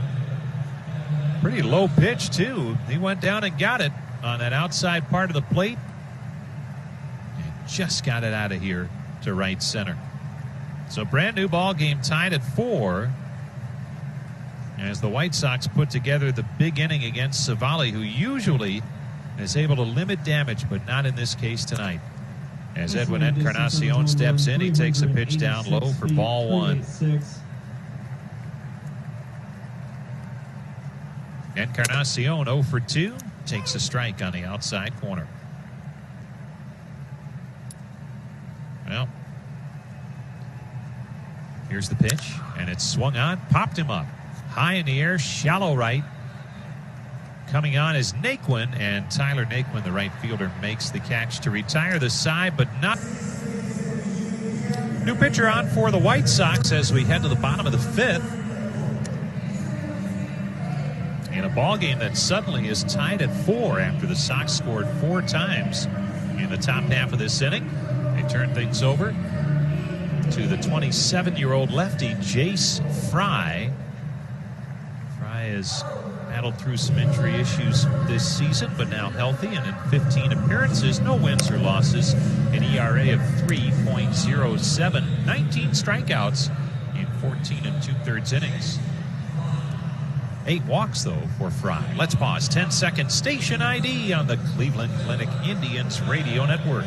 The Cavs will be hosting a voter registration day tomorrow at Rocket Mortgage Fieldhouse. More coming up after the game on News Radio WTAM 1100. Jim Rosenhaus along with Tom Hamilton back with you at Progressive Field in downtown Cleveland. Brian Motze and our network studios keeping us rolling. 4-4 ball game as Cesar Hernandez leads things off, shows bunt, takes a strike, and it's 0-1 on Hernandez. Dane Dunning, the starter, went 4 innings, allowed 4 runs on 6 hits. He walked 1 and struck out 5. It was ugly early, but he settled down, kept his team in the game, and leaves with a no decision. Next pitch is down low for a ball. 1-1 the count. Outfield plays Hernandez straight away. Cesar Hernandez 2 for 2, a pair of singles, including including an RBI single in the second. And he looks at a strike on the outside corner. Another good fastball from Fry. Fastball-slider combo.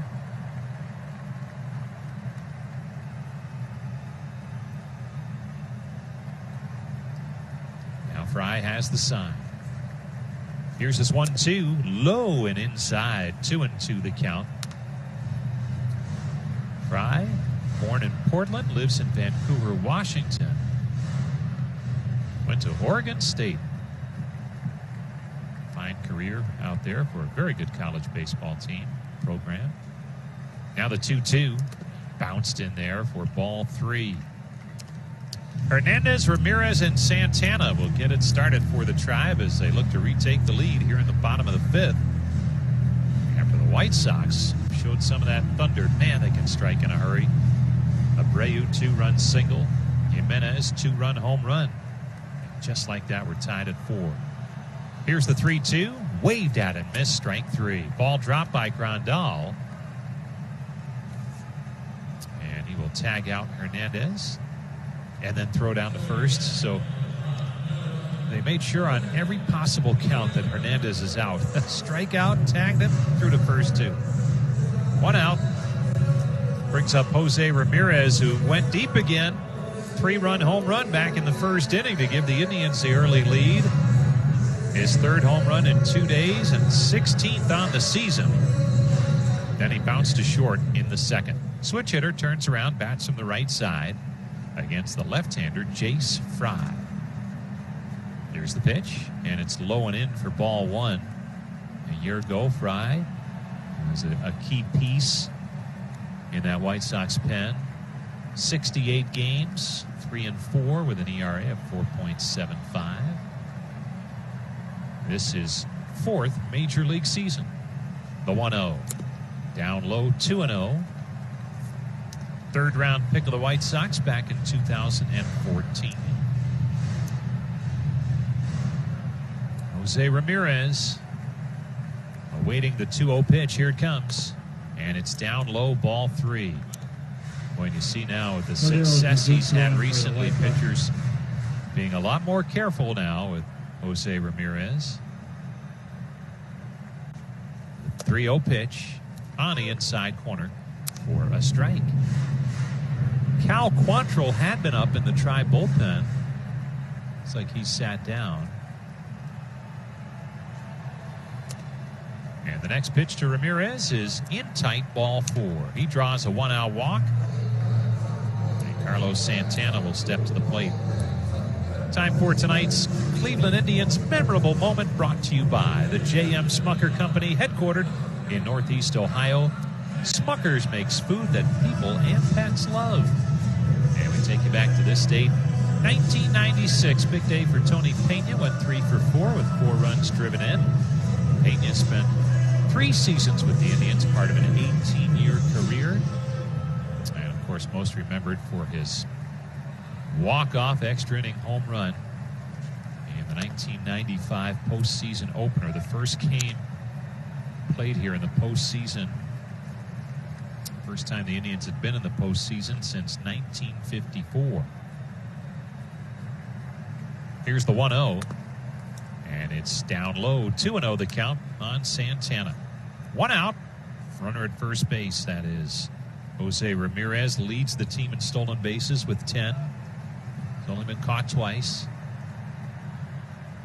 And this is where he just is a ball of energy, gets the team going. The 2-0 swung on. There's a chopper foul outside of third. And the count's now 2-1 on Santana. But, boy, listening to his teammates talk about him during this recent hot stretch, the respect they have for Jose Ramirez and how he plays the game, it's really nice to hear. Sandy Alomar paid him a great compliment, too, yesterday after the game. We'll get that to you after this 2-1. And that's swung on, launched. High in the air to left. Headed to the bleachers. And it is home run, Carlos Santana. 6 on a 2-1. The Indians are back in front. 6-4 on Santana's 6th home run of the season. Well, maybe that will get Santana going. It doesn't take much. As he launches it into the bleachers and left, no doubt about it. And the Indians are back in front 6-4. Fry's been falling behind each of the hitters here, and that's a dangerous way to go. And Santana finally got a pitch he could handle and did something with it as Franmil Reyes steps in and he takes strike one. Reyes 0 for 2. He's bounced to second, struck out. Fry delivers. Waved at and missed. 0-2 the count. So a rarity for the Tribe this season. So many of their games tight, tense, low scoring. This one, there's some runs up here in the fifth inning. 6-4 Tribe. And Reyes swings and misses at a slider. He's down on strikes. 2 down in the inning. Tyler Naquin will bat. 6 runs on 7 hits for the Indians. 4 runs, 7 hits for the White Sox. Don't forget, at Dunkin' Donuts, you can fall into something comfortable with all of your pumpkin favorites, plus new drinks like oat milk lattes. They're creamy without the dairy. Use the Dunkin' app for contactless ordering. And remember, Cleveland runs on Dunkin'.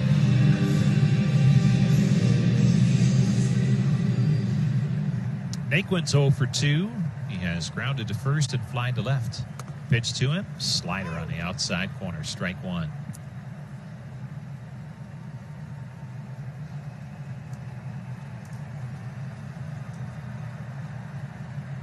Fry works from the stretch at all times. Here's his 0-1. Down low. 1-1 the count.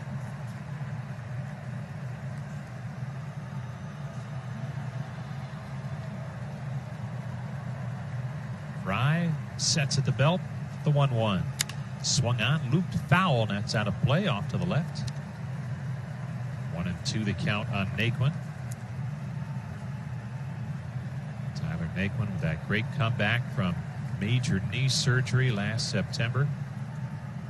Worked so hard to get back in, and now a regular in that lineup for Sandy Alomar. Here comes the 1-2 pitch to him. Swung on, a chopper foul outside of first.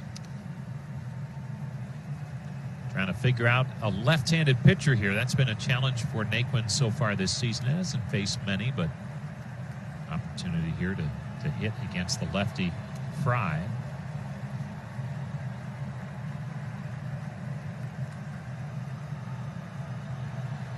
The 1-2 is on its way. Swing and a miss, strike 3. Got him to chase the slider. Side retired. But the Indians retake the lead on the 2-run home run by Carlos Santana. Well, it's a rockin' sockin' American League Central Division battle right now. White Sox trying to clamp down on a division title, and the Indians trying to lock up a playoff berth. 6-4 Indians, 6th inning. Aaron Savali back out there, and the pitch to Luis Robert is a little bit high, ball 1. Savali has struggled tonight. Robert has walked, struck out. He takes up high, ball 2, 2-0. Aaron Savali had a 4-0 lead. Sox tied it in the 5th. The Indians reclaimed it. Now the pitch, and it's in there, a strike. Nick Whitgren's now warming in the Indians bullpen. Cal Quantrill had been throwing, but with the Indians up 6-4, how about Sandy Alomar? He's going for the throat right now. The pitch, Robert pops it up. This ball will be into shallow right. Coming in is Tyler Naquin to grab it. You don't normally see Nick Whitgren warming up in the 6th inning. Tells you the importance of this ball game. Sandy Alomar talked about it on the manager's show, and that is, hey, it feels like we're close to clinching a playoff spot. There's that same excitement and anticipation in the Indians clubhouse. He said, now, I don't know how we celebrate. All of the champagne and beer has been banned, so how a celebration will go, well, let's hope we find out. probably won't see it tonight. Nomar Mazara is the batter. The wind and the pitch, and it's in there, strike. The reason being, the Indians have to win tonight, and Seattle has to lose tonight, and Seattle doesn't start their game for another hour. Now the windup and the pitch to Mazara, and he bangs one up the middle, a base hit into right center. So that may be all for Aaron Savali. Nick Madrigal, the batter, 1 for 2 with a single. The White Sox have out-hit the Indians 8-7. The Indians have the lead 6-4. If you're just joining us in the first 5 innings, the Indians got to Dane Dunning. First time they'd seen the young rookie. And Jose Ramirez blasted a 3-run homer to right in the first. In the second inning, Josh Naylor doubled, and Cesar Hernandez knocked him in with a 2-out single, and the Indians led 4-0 after 2. Nick Madrigal, the number 9 hitter, takes ball 1, a cutter outside. Aaron Savali had struggled in the first 2 innings but worked out of jams. But then in the 4th inning, it came apart with 2 outs. Jose Abreu, a 2-run single, and Eloy Jimenez, a 2-run blast to right center to tie the game at 4. Now the pitch, it's in there, 1-1. And then in the bottom of the 5th, Carlos Santana, in a 1-for-23 skid, blasted a 2-run homer to the bleachers and left, and the Indians lead 6-4 here in the 6th. The game summary brought to you by Ford, America's best-selling brand. The pitch, Madrigal drives one to deep right. On the run is Naquin. He's racing back, reaching up, and makes a staggering catch as he gets to the track. Naquin was shallow and right, and he almost got burned. But great recovery by Naquin to run it down with a staggering catch on a dead sprint in deep right as he got to the warning track. Great recovery by Tyler Naquin. 1 down, top of the order, and Tim Anderson's going to face Aaron Savali. Whitgren is ready in the Indians' bullpen. It would be great to get through 6, but Tim Anderson, even though he's a leadoff hitter, is a guy with 10 home runs. 2 down, 6-4 Indians, 6th inning. Anderson's 4th trip to the plate, and he swings over the top of a Savali curveball. Anderson 1 for 3, singled last inning to start the 4-run uprising. Anderson trying to win his 2nd consecutive batting title, trailing the Yankees' DJ LeMahieu by 1 point, and down the stretch they come. The 0-1 pitch. A swing and a miss. Good curveball, 0-2. Anderson's a free swinger. He very seldom will walk. Anderson has walked 9 times all year. He averages a walk every 20 at-bats. But boy, does he put the ball in play. You're hitting .360. You're legit. Plus, he won the batting title last year, hitting .335. Now the 2-strike pitch to him. Swing and a miss. A curve got him in the dirt. Perez picks it up, tags him out. He thought maybe he foul-tipped it. Home plate ump Dan Bellino. Jimmy Cordero is coming out of the White Sox bullpen. He is a right-hander who inherits a 6-4 deficit. Dane Dunning, the outstanding young rookie, finally had a bad night.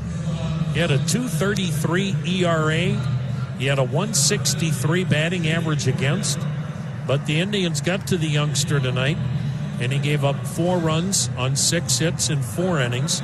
Dane Dunning struck out 5-1, but what a future he's got. Then Jace Fry, the left-hander, came on and gave up the 2-run homer to Carlos Santana to break the tie in the 5th inning. Fry went 1 inning, giving up 2 runs on 1 hit, struck out the side, but he also walked a batter, and that walk cost him as well. The White Sox bullpen's been okay.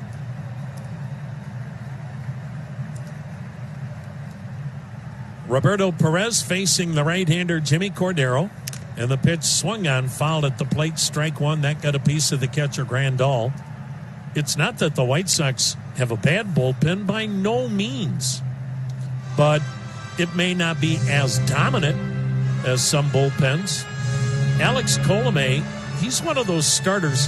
Alex Colomé would remind you a little of Bob Wickman back in his day with the Indians, and you'd go, or even a Joe Borowski, you'd say, how are they getting it done? They're not dazzling you.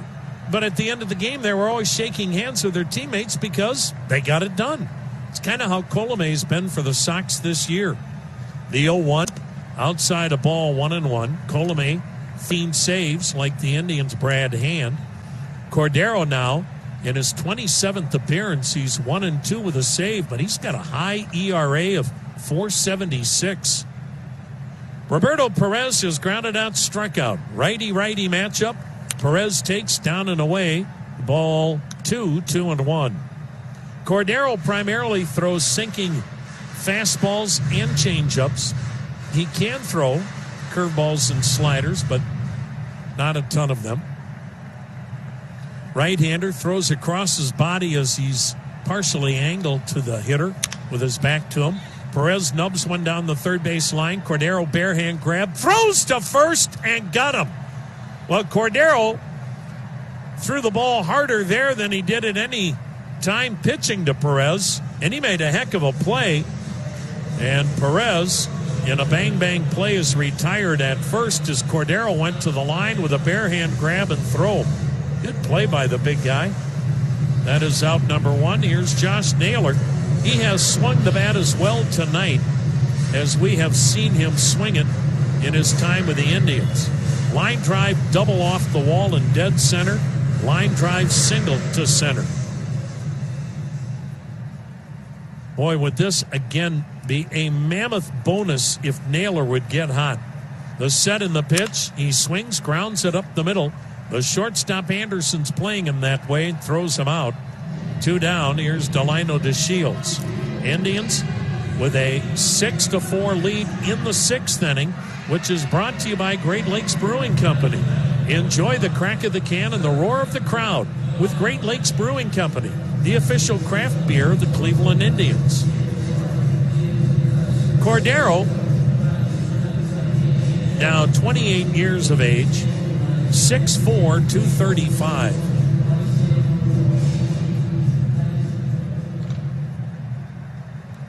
Two down, nobody on. Tribe up 6-4. Delino DeShields has walked, flied out, and he looks at a slider down and away, ball 1.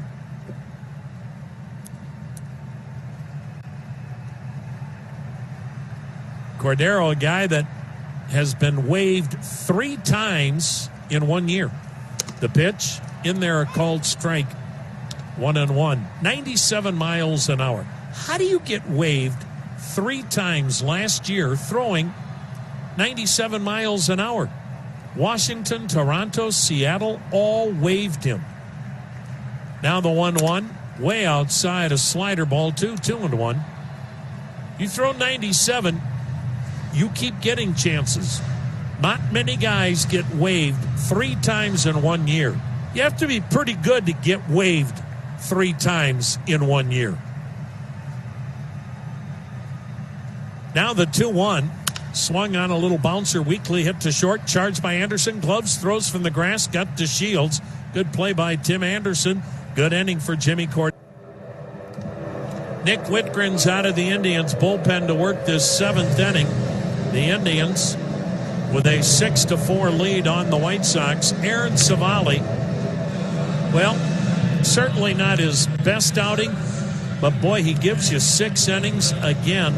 And folks, that's monumental when you talk about how that changes the complexion of the game in the late innings and the guys you can go to in the bullpen.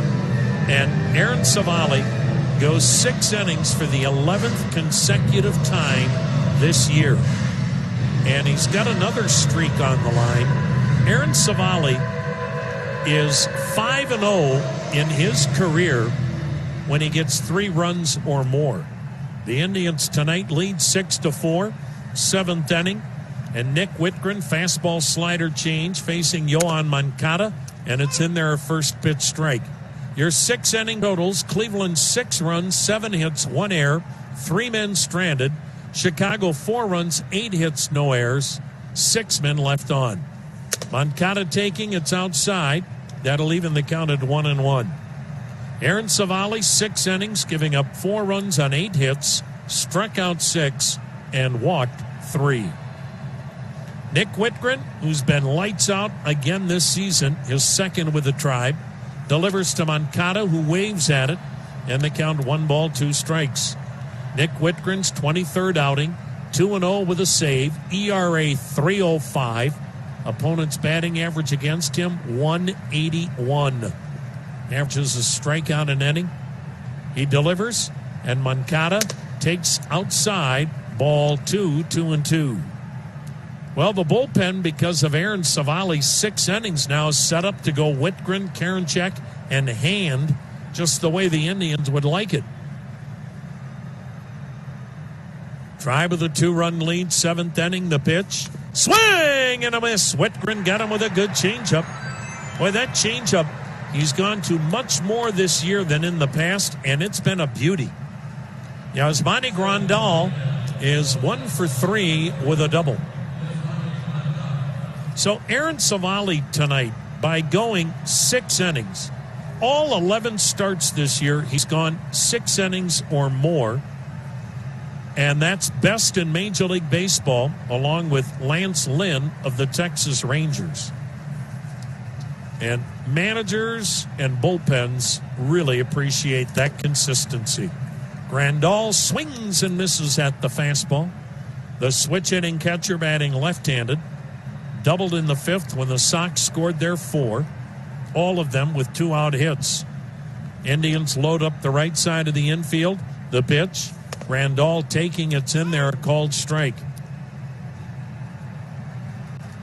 Indians' magic number to clinch a playoff spot is 2. They win tonight and Seattle loses tonight, and the Indians are in for the 4th time in 5 years. Now the 0-2 pitch. Swing and a miss. Got him to chase the high fastball. Whitgren has struck out Moncada and now Grandal. 2 down in the 7th, and Jose Abreu. He had the big 2-out, 2-run single to get the Sox on the board in the 5th. He now has a league-high 55 RBIs. Jose Abreu led the American League in RBIs last year.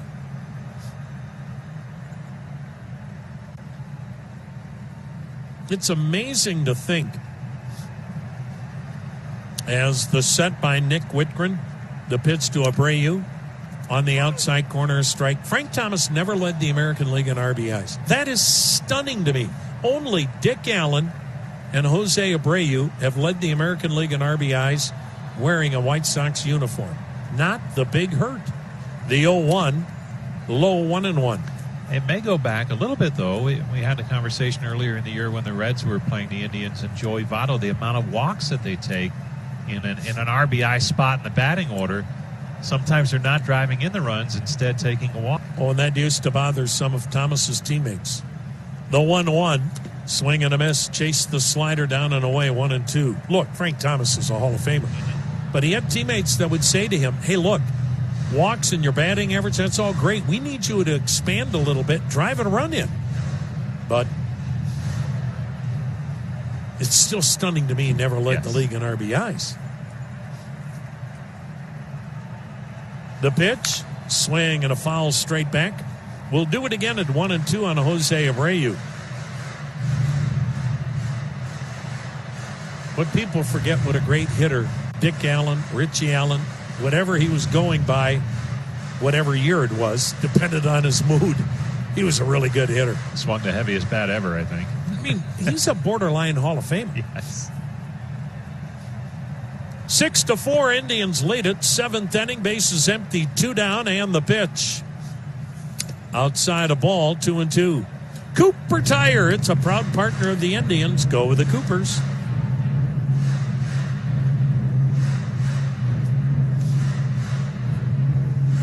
Outfield deep, playing Abreu the other way toward right. Calm night, 67 degrees. Now the 2-2 delivery. And Abreu swings and misses. Chase the slider down and away. Nick Whitgren strikes out the side. Stretch time at the corner. 40526-6200. Go Indians. This is a strange election, isn't it? Check in often for the very latest. What do you think, huh? On WTAM 1100. Well, the Indians with a 6-4 lead here in the bottom of the seventh. It's the top of the order. And Jimmy Cordero's second inning of work will face Lindor, Hernandez, Ramirez. All switch hitters, all batting left-handed. Frankie Lindor 1 for 3 with a single tonight. The Indians getting a 3-run homer in the first by Jose Ramirez to right, and a 2-run homer to left by Carlos Santana in the fifth. Those are the big blows as Lindor takes outside a ball. Also tonight, Cesar Hernandez singled home Josh Naylor, who had doubled in the second. 6-4 Indians, seventh inning. Cordero had a 1-2-3-6. Delivers to Lindor, who cuts and misses for strike one. The Indians will keep an eye on Seattle. They're starting their game at 9:10 Cleveland time. They'll host Houston. If the Indians win tonight and Seattle loses to Houston, the Indians are in the playoffs. Now the set, the pitch. Lindor sends a little fly ball to left center. It's dropping, and it drops in front of Jimenez. Base hit. Oh, that ball was up in the air forever, and Eloy Jimenez, who sometimes plays left field as if he's looking for a navigator, lets that one drop in front of him in left center. That's a ball that's got to be caught. And it's the one thing that when you think about the playoffs could get the White Sox big time, their defense, especially in the outfield. And sometimes in the postseason, it's as small as just an extra base that someone can take. And in this case, it's an extra base hit for Lindor, singling instead of being out. Here's Cesar Hernandez, 2 for 3, couple of singles, RBI. Runner goes, pitches outside, throw to second. Got him! Grandal grinds a great throw to second. And Grandal has thrown out 3 of 6 base stealers this year. That is not normally his strong suit. And Grandal made a good throw on a pitch that was up and away to Cesar Hernandez. Almost like a semi-pitch out. Not quite, but it was kind of the same thing where Grandal could come popping up and throwing in a hurry. And he made a perfect throw, and it really took a perfect throw to get Francisco Lindor. Now Hernandez takes down and in. And that is ball 2, 2-0. So the bases are empty with 1 down. Tribe leading 6-4 in the seventh. James Karinchak warming in the pen as Hernandez takes downstairs. And for the White Sox, the baseball gods were smiling. Lindor should have been out to start the inning, but Jimenez just did not play that ball well at all. But then Lindor caught stealing. And now the pitch low and a 4-pitch walk. And Hernandez is aboard with 1 down for Jose Ramirez, who smoked a 3-run homer to right in the first inning, has grounded out and has walked. The Angels were 8-5 winners over Texas. Derek Dietrich, the pride of Parma, hitting his 5th home run for Texas. Toronto is bashing the Yankees 8-1. That ball game is in the 4th inning.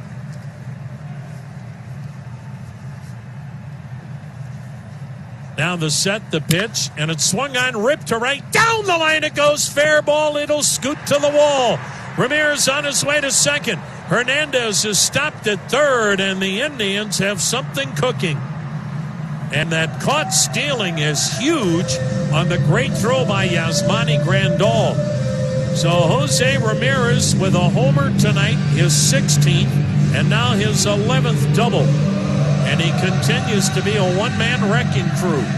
And now the White Sox have to bring the infield in with runners at second and third, one down in the seventh, and the Indians leading 6-4. Carlos Santana will bat left-handed. He was in a 1-for-23 skid when he broke this 4-4 tie with a 2-run blast to the bleachers and left in the fifth. And he'll be intentionally walked to load him up for Franmil Reyes. What a time this would be for Franmil to break out of it. Franmil Reyes tonight has struck out twice and grounded out. Over the last 13 games, he is batting under 140. Right-hander against right-hander. White Sox are straight up and deep in the outfield. The infield double play depth. Hernandez at third.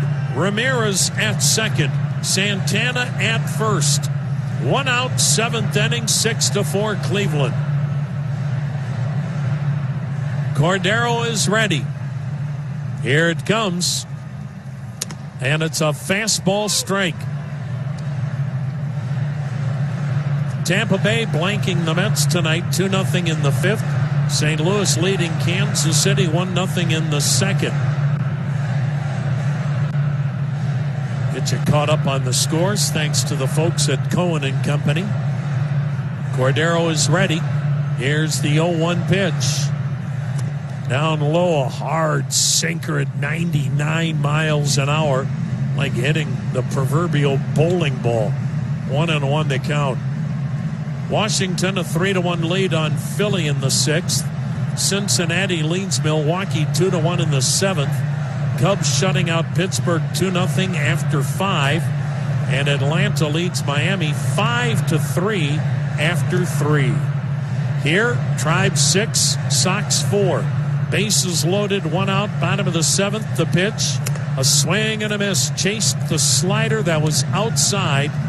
And a 1-2 count on Reyes, who has had a tough time not chasing pitches out of the zone, especially the slider.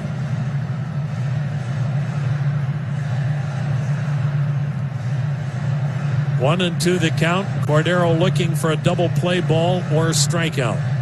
Here it comes. And he bounced it in there. What a pick by Grandal. And it's a 2-2 count.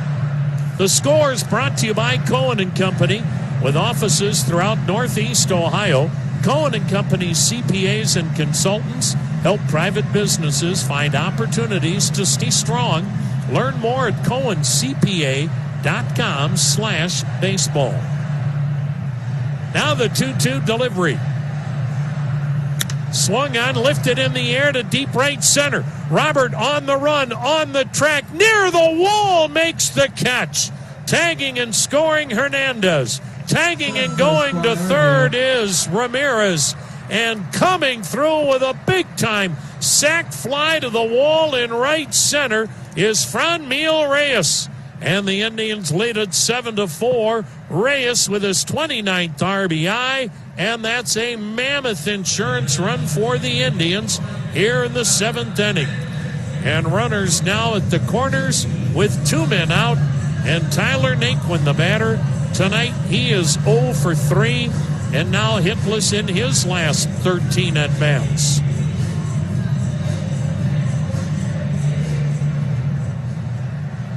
Well, the Indians tonight have needed to score runs against this juggernaut of an offensive machine that the White Sox have put together, and the Indians have risen to the occasion. The pitch to Naquin, he fouls it down the left side, strike one. 7 runs, 9 hits for the Indians. White Sox 4 runs, 8 hits.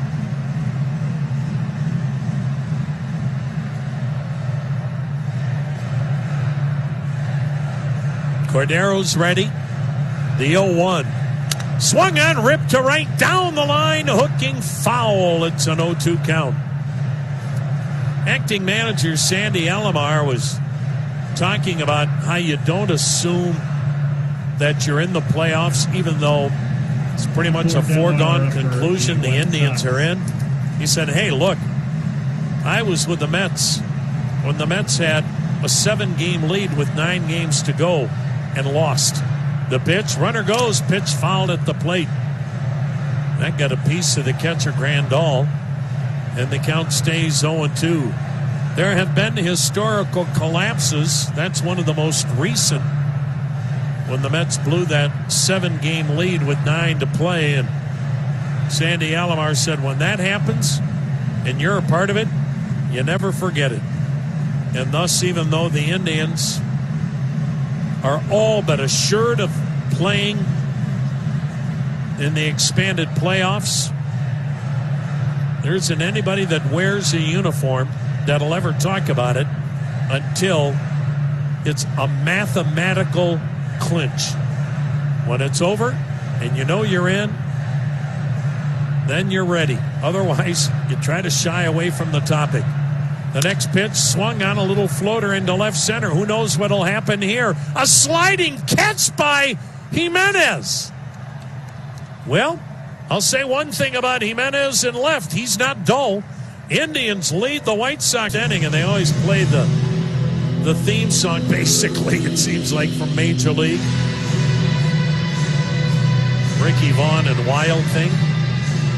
If you're pitching coach Carl Willis, you're like, please be anything but Wild Thing tonight. That's when Karinchak gets in trouble. 7-4 Indians, 8th inning. Eloy Jimenez, the batter. The set, the pitch, and it's fouled straight back, strike one.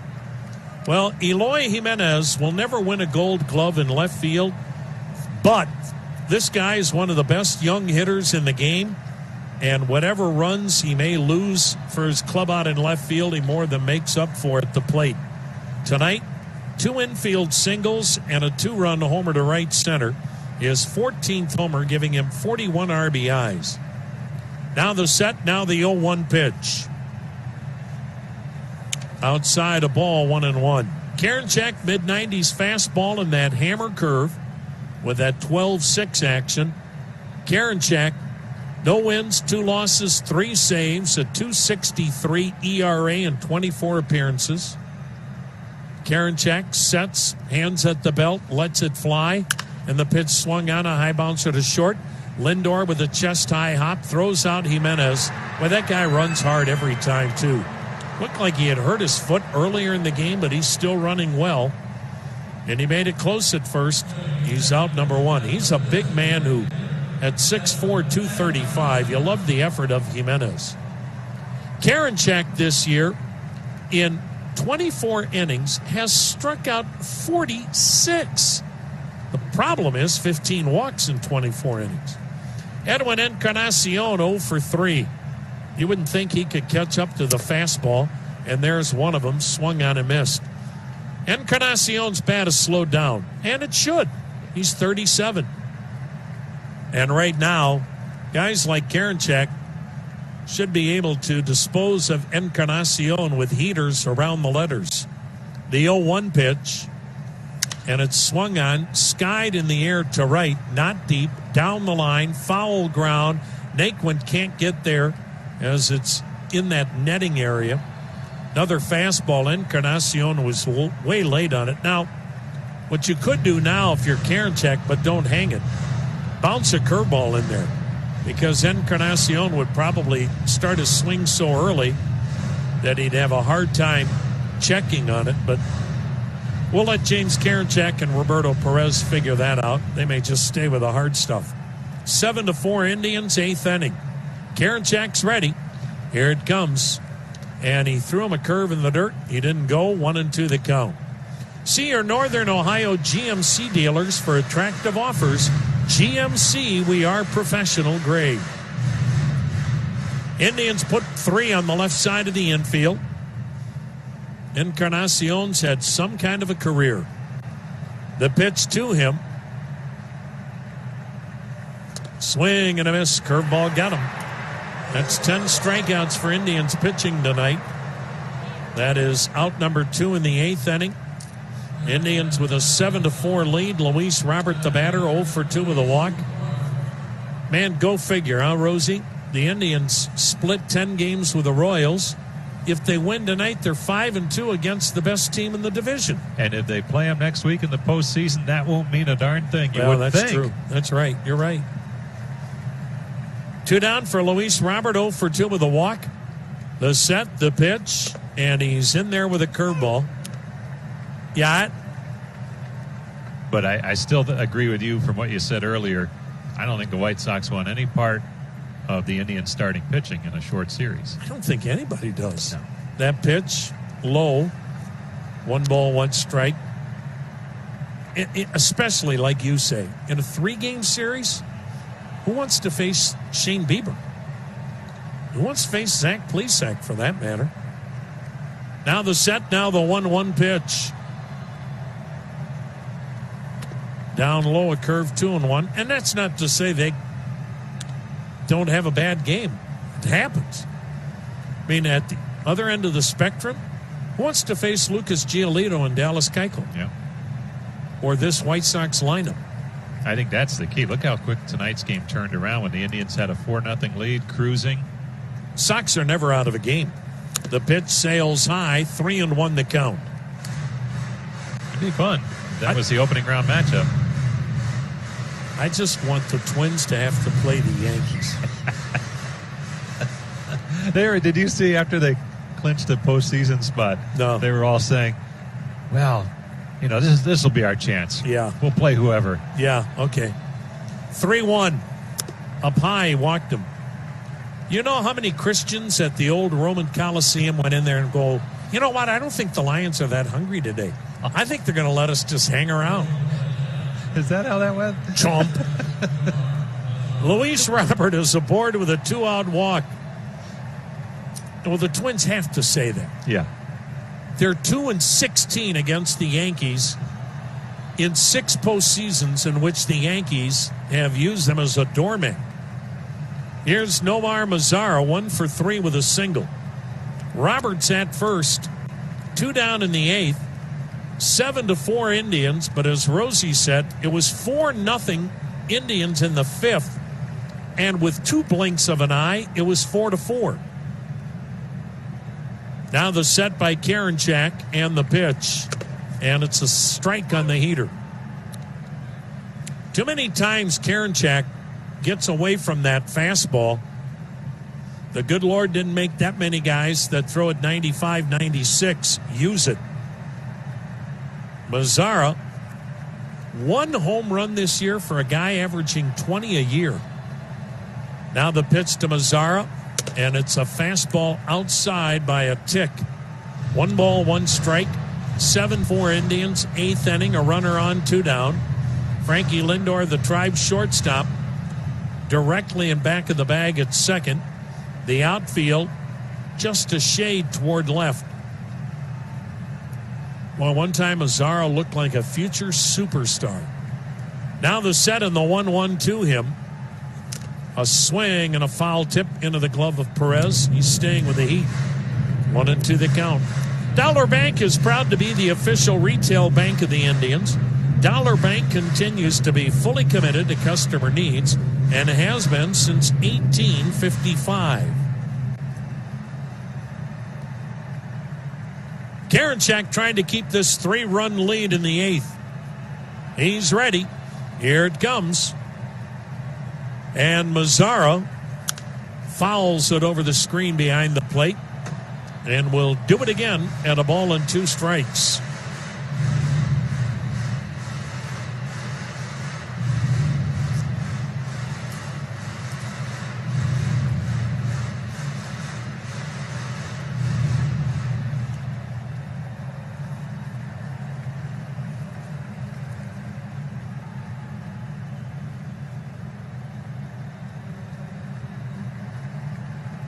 Now the set, the pitch. A swing and a miss. Struck him out with the hook. So the Indians. Identification on the Cleveland Clinic, Cleveland Indians Radio Network. The Cavs will be hosting a voter registration day tomorrow at Rocket Mortgage Fieldhouse. More coming up after the game on News Radio WTAM 1100. Tom Hamilton, Jim Rosenhaus, Brian Motze bringing you Tribe Baseball on a delightful night off the lakefront.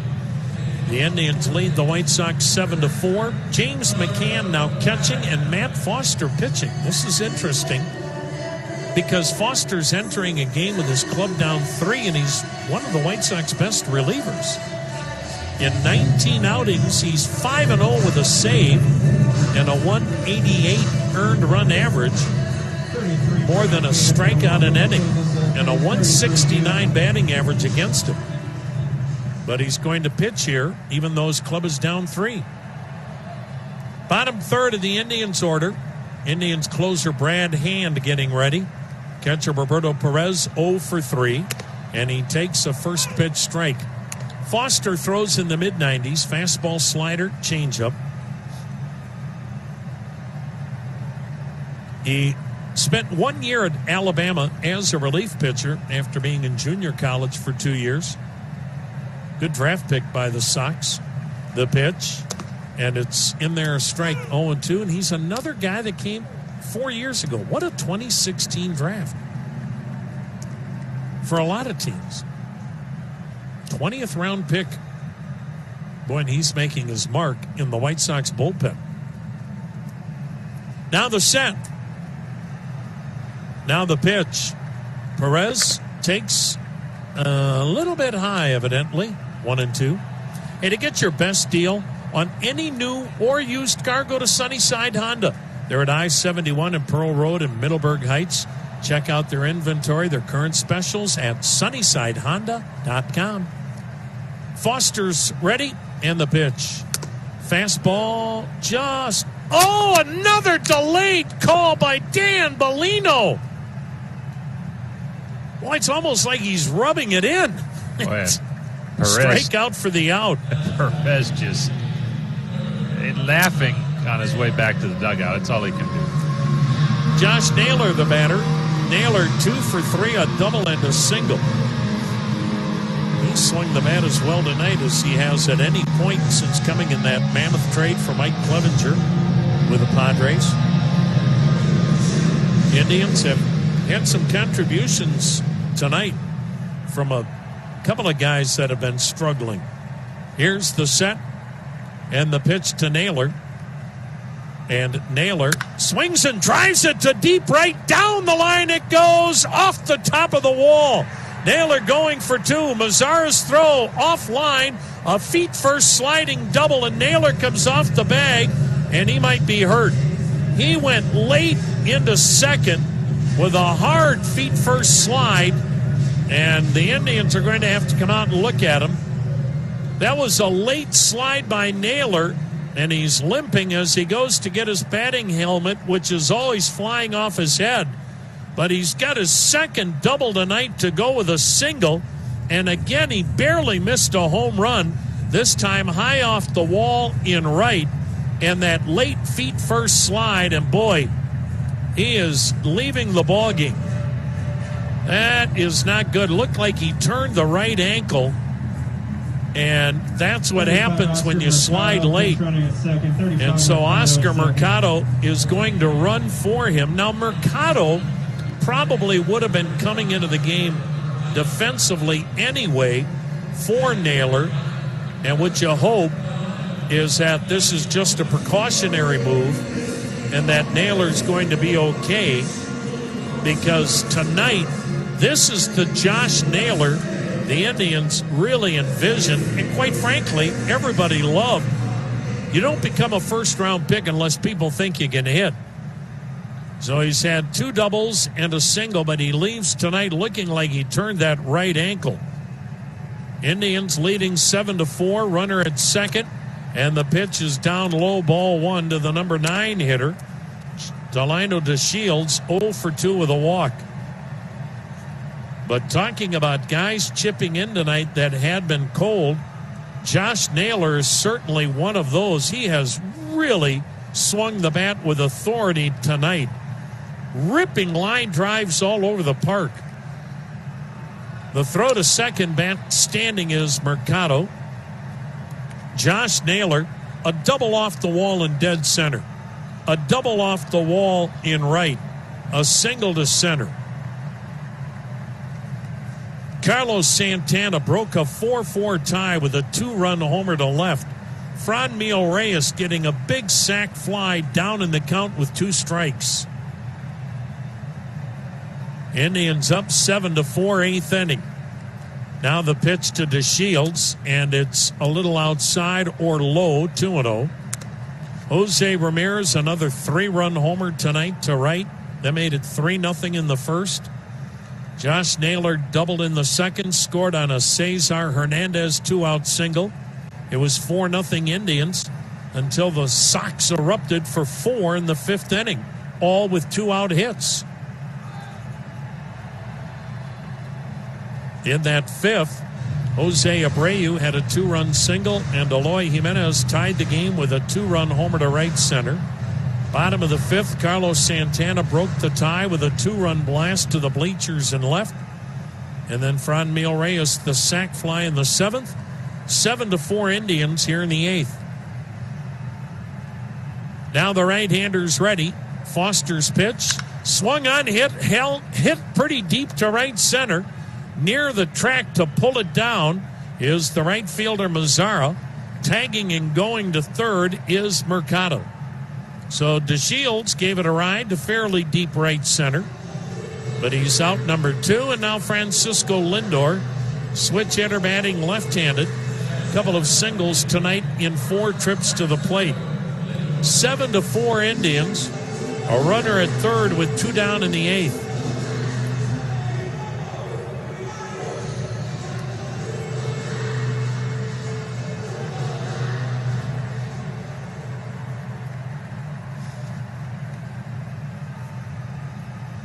Frankie Lindor taking a little extra time before he climbs back in. The outfield is deep for him and a bit toward right. No shift on the infield, but pull to the right.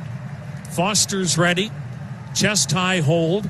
And the pitch down and in. He missed with a fastball for ball 1. The Indians trying to go 5-2 against the White Sox here in 2020. And the way it looks now with the Indians in a great spot to win tonight. Here's the 1-0, and it's a called strike with a changeup.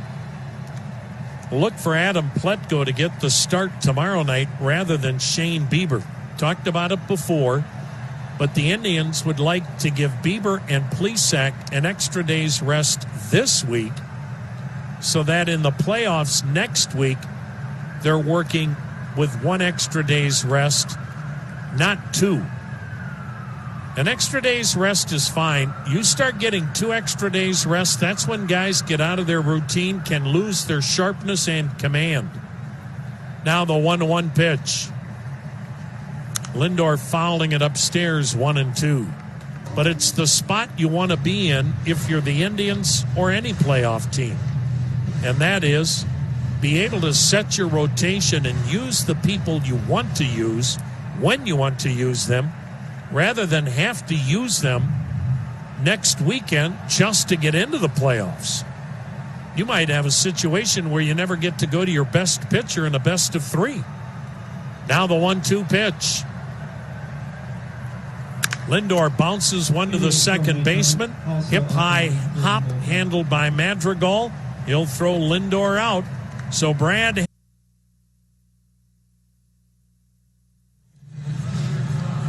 The Indians will turn it over to Brad Hand. He leads the American League in saves. He and Oakland's Liam Hendricks, each with 13. Brad Hand is perfect in the save department, 13 for 13. He takes over a 7-4 ball game here in the 9th inning. A dominant 8th inning by James Karinchak. Blanked the White Sox, striking out 2, walking 1. Nick Whitgren was his usual brilliant self. Struck out the side in the 7th. Now Nick Madrigal, the batter, the pitch. Madrigal takes the strike. I would nominate The most valuable, underrated setup man in baseball is Nick Whitgren. And he keeps getting better. Yeah, he Cheer. does. Now the 0-1 pitch. Backdoor slider, strike two. Now his quarterback, Drew Brees, both Purdue Boilermakers, he might be near the end of the line, but not Nick Whitgren. No, sir. Boy, Brees has had some kind of career, though, huh? Oh, hasn't he? He was too short, though, coming out of college. Yeah, too short. Well, all those scouts are now working at Burger King. The 0-2 pitch, outside a ball, 1-2. Nothing wrong with Burger King. Love the Whopper. I mean, it worked out for the Chargers because Phillip Rivers came in and did okay, Yep. too. Yep. But can you imagine that? They had Breeze and gave him up. And Miami could have had him when Nick Saban was the coach there, and they were concerned about the shoulder. Now the 1-2 pitch. Swung on, ripped foul down the right side, still 1-2. Both were Purdue Boilermakers at different times. Nick Whitgren much younger than Drew Brees, but I'll tell you what, those guys that played at Purdue, that's a tight-knit fraternity of athletes. Here's the set. Here's the 1-2 pitch. Swung on, fouled upstairs, still 1-2. Especially if you're an Indiana kid, like a Nick Whitgren was. Drew Brees was from Texas. He went up there because of Coach Tiller. But so many kids growing up in Indiana want to be an Indiana Hoosier. And there's almost that, oh, I see you went to Purdue. You know, Indiana didn't want you, huh? That there's kind of that attitude in the state of Indiana. Now the set, now the 1-2 to Madrigal. Inside, turned him out of the way, 2-2. I know sometimes academics doesn't come into play, but there's not too many better engineering schools than Purdue. Nope.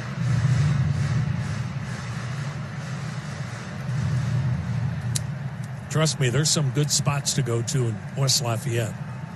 Just got to know where they are. Here's the 2-2 pitch. A swing and a one-hopper up the middle into center. He's done it again. Nick Madrigal for the second time tonight with a two-strike hit, batting .333 this year with 2 strikes. What a good-looking rookie he is. Top of the order, and Tim Anderson 1 for 4 with a single. Anderson trying to win his second consecutive batting title. In the history of Major League Baseball, only three right-handed hitters have ever won back-to-back batting titles. Rogers Hornsby, former Dodger great Tommy Davis, and Roberto Clemente. Now the set, the pitch, and it's outside a ball. Think of the great right-handed hitters in the game. Clemente, Davis, and Hornsby, the only right-handed hitters to win back-to-back batting titles. Anderson could join that group if he wins the batting title this year. Now the set, now the 1-0, and he takes down an in-ball 2-0. And to think, coming out of Tuscaloosa, Alabama, Tim Anderson was a basketball phenom. Hardly played high school baseball. And to think 2 years ago, his batting average was about 100 points lower than what it's been the last 2 seasons. He's really worked hard to make it such a big part of his game. Yeah, you kind of wondered a few years ago, how was he a number 1 pick? Here's the set. Here's the 2-0 pitch. He fouls it upstairs, 2-1. Great athlete, and that's what he was drafted on, his athleticism.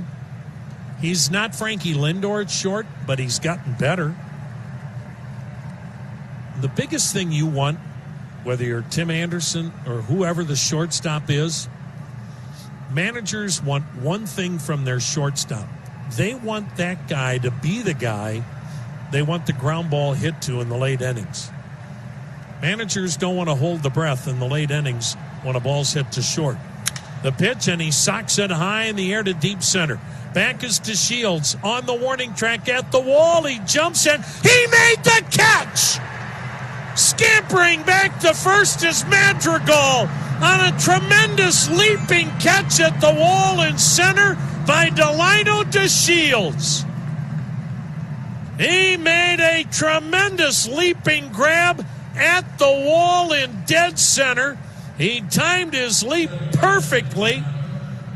And that wall being 9 feet high, that ball would not have been gone in all likelihood, but it would have been very close to the top.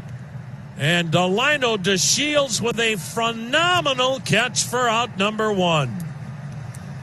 Boy, that's a couple of times now this season. He's gone right up to the center field wall and made a fine catch, and it couldn't have come at a better time this time around. Yohan Moncada will bat right-handed. The pitch, and he checks and takes a called strike. Boy, you talk about changing the complexion of an inning. Madrigal's at first, now 1 down. The set by hand, the pitch, and it's in there, a strike. 0-2. We're told that White Sox catcher Yasmani Grandal left the game with a bruised right hand. X-rays are negative. Remember, he got hit by a foul tip? I don't know how those guys don't break every finger in their hand every night. The pitch, down and in, a ball, 1-2. And how did he stay in the game and finish that inning? Because you look down there and he would not even look at his hand. Showed no emotion whatsoever, but it had to be killing him. And he had to be thinking in the back of his mind, no, not now, not now. Not with the playoffs next week, but he should be good. And that's great news to hear. Now the 1-2 pitch to Moncada. And the switch hitter batting right-handed looks at a low slider, ball 2-2. Well, remember yesterday, Brad Hand had to work in the ball game, and it was yeoman's work for Brad Hand yesterday because he struggled so much with his command, and it was a non-save situation. Now the set, now the 2-2 pitch, and it swung on, grounded to third, off the glove of Ramirez into left field. A double play ball turns into an error. And now White Sox at first and second with 1 down, and Jose Ramirez tried to turn 2 before he had the ball. And this gets worse for Brad Hand, who made 26 pitches yesterday. And now Roberto Perez with a brief conference on the mound. Boy, the Indians' defense has been stellar much of the year. And that's a critical error by Jose Ramirez. Now, James McCann, who came on for Yasmani Grandal, who left with a bruised hand, will bat for the first time, but he's very capable of tying this game up. 7-4 Indians. White Sox at first and second, 1 out in the ninth.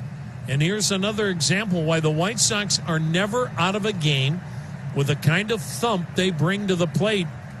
As the pitch is in there, slider strike. McCann this year batting .302, 6 homers, 14 RBIs. He's in a tough spot. The White Sox go out there and spend $73 million on Yasmani Grandal. And guess who's going to play more, even though McCann had a career year a year ago. Now the set and the pitch to McCann. Swung on, fouled back, and the count is 0-2. Boy, trying to nail down a playoff spot, it's never easy. The Indians' magic number is 2. They win tonight and Seattle loses and the Indians are in. But the White Sox are trying to nail down a Central Division title. Their magic number is 4. Any combination of their wins and Minnesota losses reduces the White Sox magic number. 7-4, Indians lead, but the Sox have 2 men on with 1 down here in the 9th inning.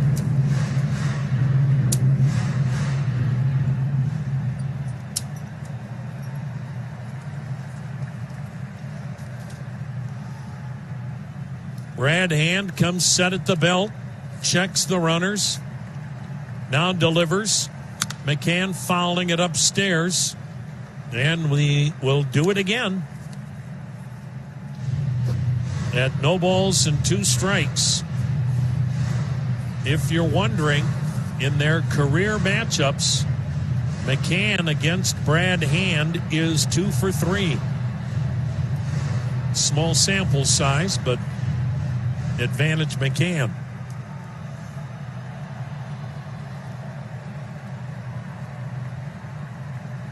Outfield deep toward right. The pitch up high. 1 ball, 2 strikes. So Brad Hand has to make 26 pitches yesterday because the Indians had a blowout game that suddenly turned when Cam Hill had a bad inning. That has ramifications for this series. He's up to 20 pitches tonight already, and a long way to go in this 9th inning. Yeah, and guess who's on deck? Jose Abreu, followed by Eloy Jimenez. Now the 1-2 delivery. A swing and a foul back, and McCann having a tremendous at-bat, and the count stays 1-2.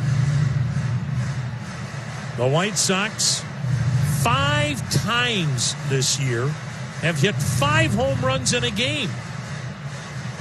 That's a club record, and they've done it this year in 53 games.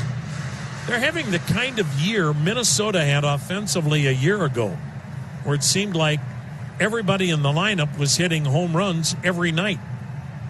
7-4 Indians. Sox first and second, 1 out in the 9th. The 1-2 offering. Strike 3 called on a backdoor slider. James McCann backing away, now barking at Dan Bellino, as that is out number 2. And Dan Bellino has done that all night long to hitters on both sides. Rick Renteria just got thrown out of the game. Renteria's making his point. But we've seen Dan Bellino do that to both sides tonight. Questionable strike 3 calls, and then he just takes forever to make the call, and it's almost like you're kind of rubbing it into the hitter. And yeah, I wonder if that's more of what McCann was upset about, because it looked like a pretty good pitch on a second look at it, but it just took forever to make the call. So Rick Renteria has been ejected from this game, and I would think, not that it matters, but it will in the offseason for Rick Renteria because he deserves it. He's got to be the American League Manager of the Year based on, this club won 72 games last year. 72 means they lost 89 because they didn't play 162. They were 72 and 89. And now to be sitting here at 34-19, Rick Renteria, I would think, is going to be the Manager of the Year in the American League. And if you base it on that, the improvement and what he's done with so many young players, no other team in the postseason right now would I think fall into that. Maybe the Blue Jays, but their record not nearly as good as the White Sox. So the White Sox have Jose Abreu at the plate. He could wrap up the American League MVP award with a home run here. 7-4 Indians, 2 out, 2 on. He looks, and it's in there, a slider strike. If you're wondering lifetime, Abreu 1 for 2 against Brad Hand. So again, a very small sample size. Abreu with a 2-run single tonight, 1 for 3. He is second in the league in homers, 18. Leads the league in RBIs, 55. Third in the league in hitting at 335. The set, the pitch. A swing and a miss on a back foot slider, and now the Indians are 1 strike away from reducing their magic number to 1 to clinch a playoff spot. And this has been the key for Brad Hand, according to acting manager Sandy Alomar. His command of the backdoor slider to the right-handed hitter, along with his command of the back foot slider to the right-handed hitter. Madrigal at second, Moncada at first. 2 down in the White Sox 9th, 7-4 Indians.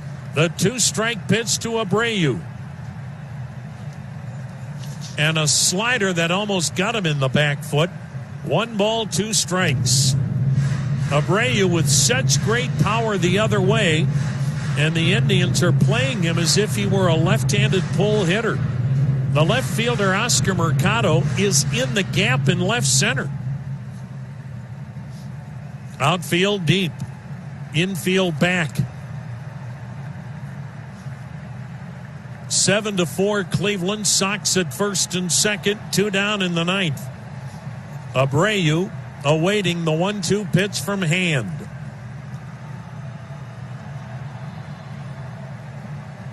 Here it comes. And a slider. Strike 3 called. He backdoored him. Ball game. And the Indians reduce their magic number to 1. And if Seattle falls to Houston tonight, the Indians are in the playoffs for the 4th time in 5 years.